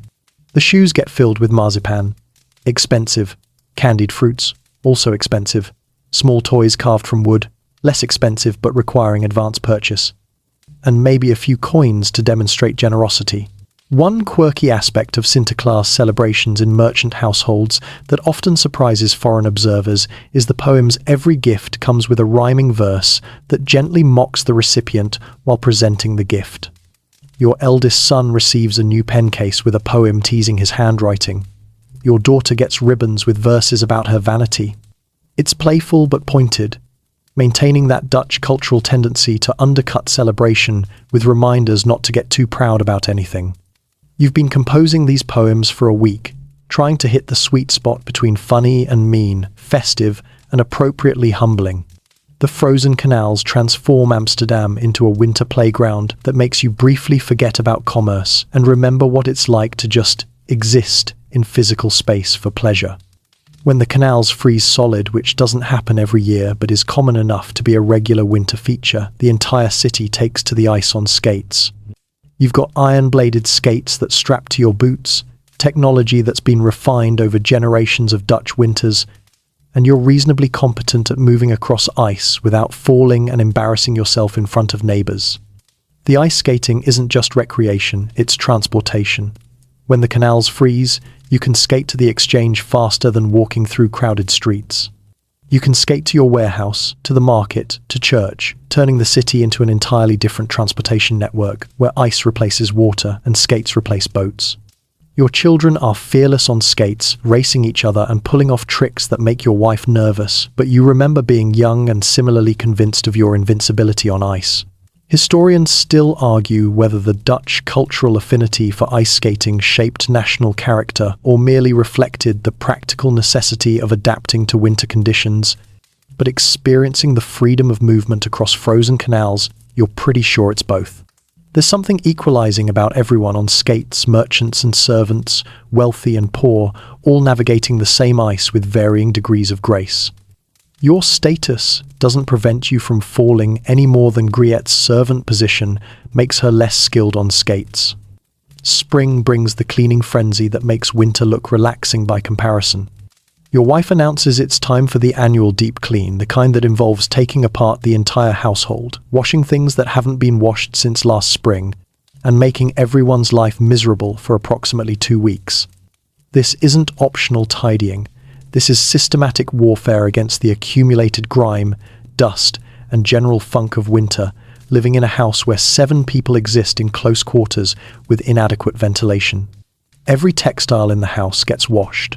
Curtains, bed linens, tablecloths, clothing, the carpets, yes, including that expensive Turkish one, which gets beaten outside until dust clouds make passing neighbors cough. Floors get scrubbed with lye water that strips years of build-up and occasionally some of the floor finish. Windows get cleaned, all 40-something panes of glass get individually wiped until they actually let in light rather than just suggesting its existence.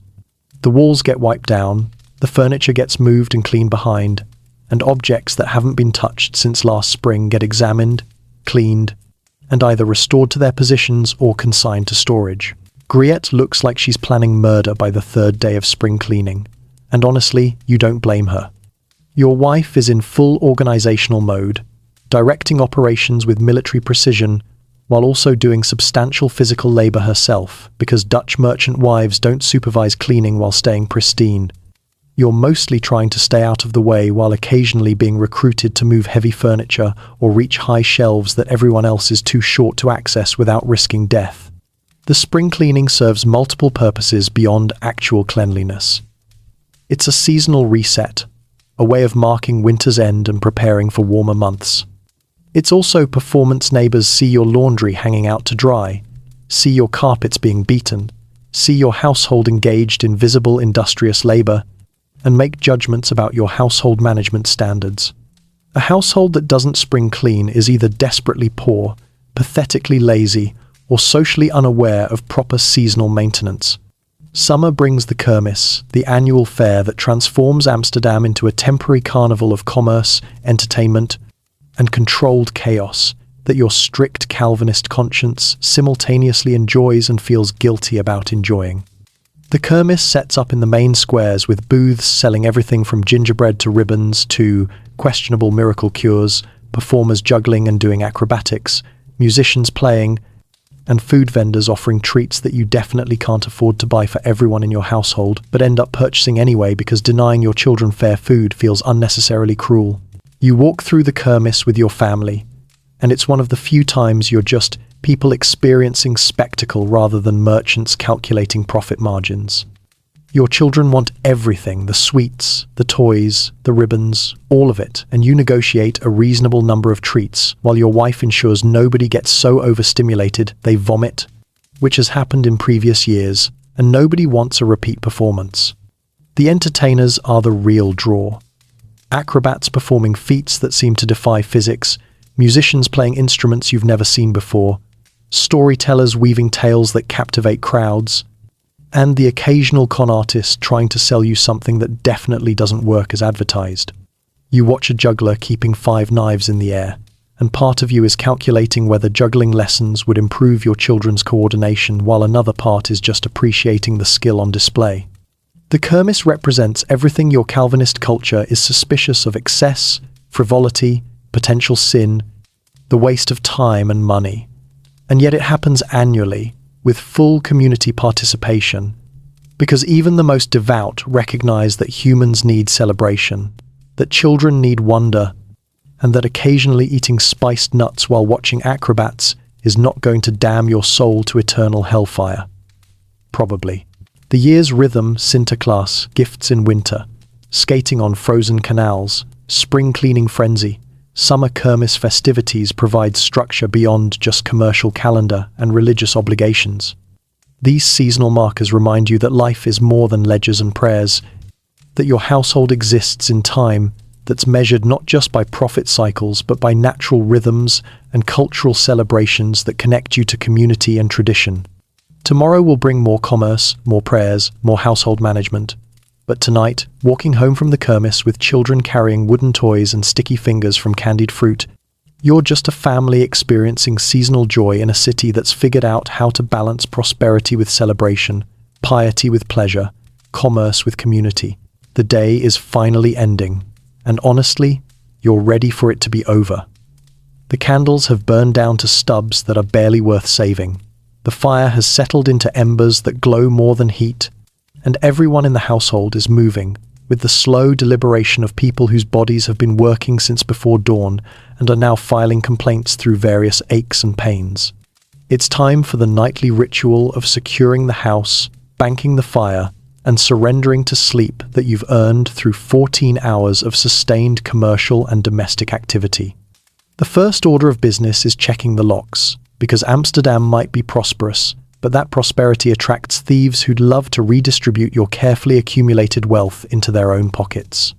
You move through the house, testing doors, front entrance, back courtyard access, warehouse connection, ensuring each one is properly secured with the heavy iron locks that cost a fortune but provide peace of mind.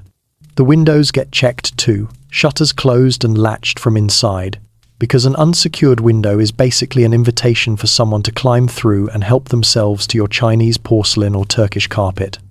Your eldest son accompanies you on this security check because he needs to learn the nightly routine that will become his responsibility when he's running his own household. You show him how to test each lock, how to identify if a window shutter is properly secured, how to check the courtyard gate that sometimes doesn't latch correctly and requires specific jiggling. This is practical education, no tutor involved, just father and son walking through darkened rooms, making sure the household is protected from the night's various threats. One quirky aspect of Dutch household security that often surprises foreign visitors is the iron shutters many canal houses install on ground floor windows. You've got them heavy metal shutters that close over the glass at night, preventing break-ins and also blocking any light from passing ships or neighbors' late activities. They make the Voorhuis feel like a fortress when closed, slightly oppressive but definitely secure. The trade-off between feeling imprisoned and feeling safe is one you've made peace with years ago. The fire banking is its own ritual, and getting it wrong means either waking to a cold house or burning down your investment while you sleep. You use a metal shovel to spread the remaining embers across the hearth, covering them with ash to dampen the flames while preserving enough heat that coals will survive until morning. A few fresh peat bricks get positioned strategically, not directly on the embers, where they'd ignite immediately, but close enough that they'll catch slowly, maintaining minimal heat through the night. It's a delicate balance between fire safety and morning convenience, and you've been doing it long enough that your hands know the correct ash-to-ember ratio without conscious thought. Greet is finishing kitchen cleanup, and you can hear the water sloshing as she washes the final dishes and banking the kitchen fire using the same technique you just employed in the Voorhuis. The servants will sleep soon, Griette in her small room off the kitchen, Thomas in his curtained corner, and they'll wake before you tomorrow to restart this entire daily cycle. You're vaguely aware that their lives are harder than yours, that they sleep less and work more for compensation that seems increasingly inadequate when you think about it. But you're too tired tonight to wrestle with the ethics of servant employment. Your wife is already in the bedchamber, and you can hear her moving around preparing for sleep. She's changing into a night shift, taking down her hair from the elaborate pinned arrangement she's maintained all day, and probably saying her own private prayers because your earlier family devotions apparently don't count as sufficient spiritual preparation for unconsciousness. The marriage bed awaits the box bed, built into the wall that you crawled out of this morning approximately a lifetime ago. The box bed is possibly humanity's strangest sleeping innovation, and you've spent enough nights in it to have complicated feelings about the design. It's essentially a wooden cabinet just big enough for two people to lie down in, with doors you can close for warmth and privacy. The doors have carved panels, decorative, because even your sleeping furniture needs to announce some level of prosperity, and when closed, they trap body heat and create a warm cocoon that makes winter nights bearable. They also trap other things: the smell of two humans breathing and sweating in close quarters, the sound of snoring that your wife swears you do but you're convinced she's making up, and a general sense of being entombed that occasionally makes you feel claustrophobic. But tonight, climbing into the box bed feels like relief rather than confinement. The mattress is the same straw-stuffed tick you woke up on this morning. The sheets are linen that Griette changed a few days ago and will change again when the laundry cycle completes. And the pillows are stuffed with feathers from geese that probably had opinions about being plucked.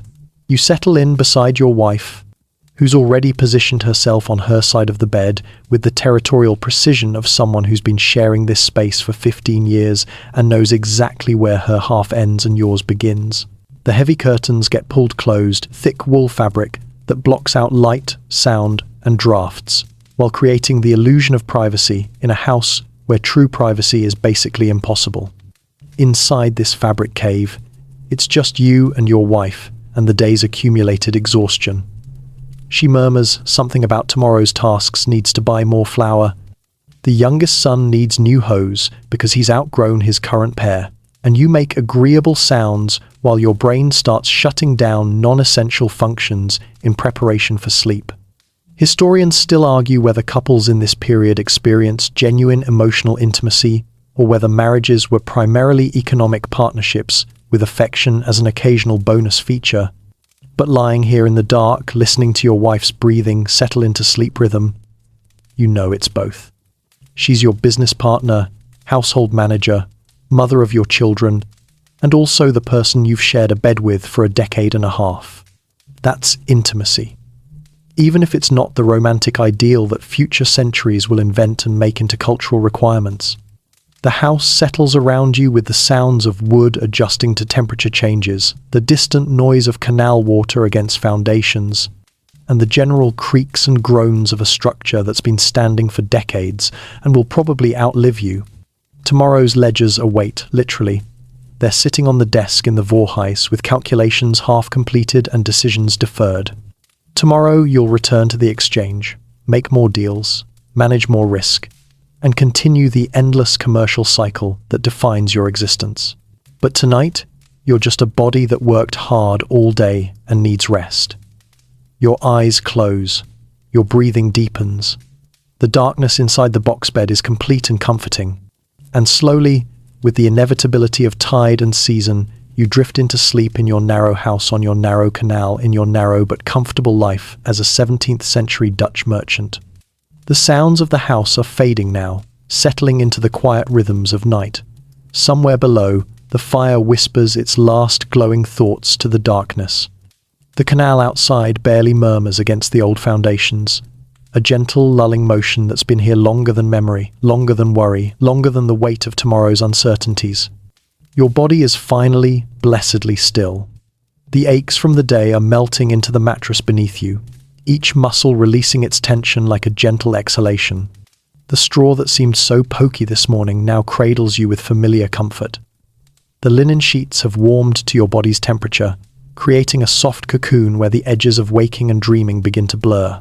Beyond the closed curtains of your bed, beyond the locked doors and shuttered windows, Amsterdam sleeps 2,000 of houses just like yours, thousands of merchants and their families settling into the same rhythm of exhausted rest. The canals reflect whatever moonlight manages to find them, turning water into silver paths that lead nowhere you need to follow tonight. Let the ledgers wait. Let tomorrow's negotiations and decisions and calculations rest in their own time. For now, there's only this: the warmth beside you, the darkness around you, the peaceful knowledge that you're safe and home and done with the day's demands. Your breathing has found its slowest pace.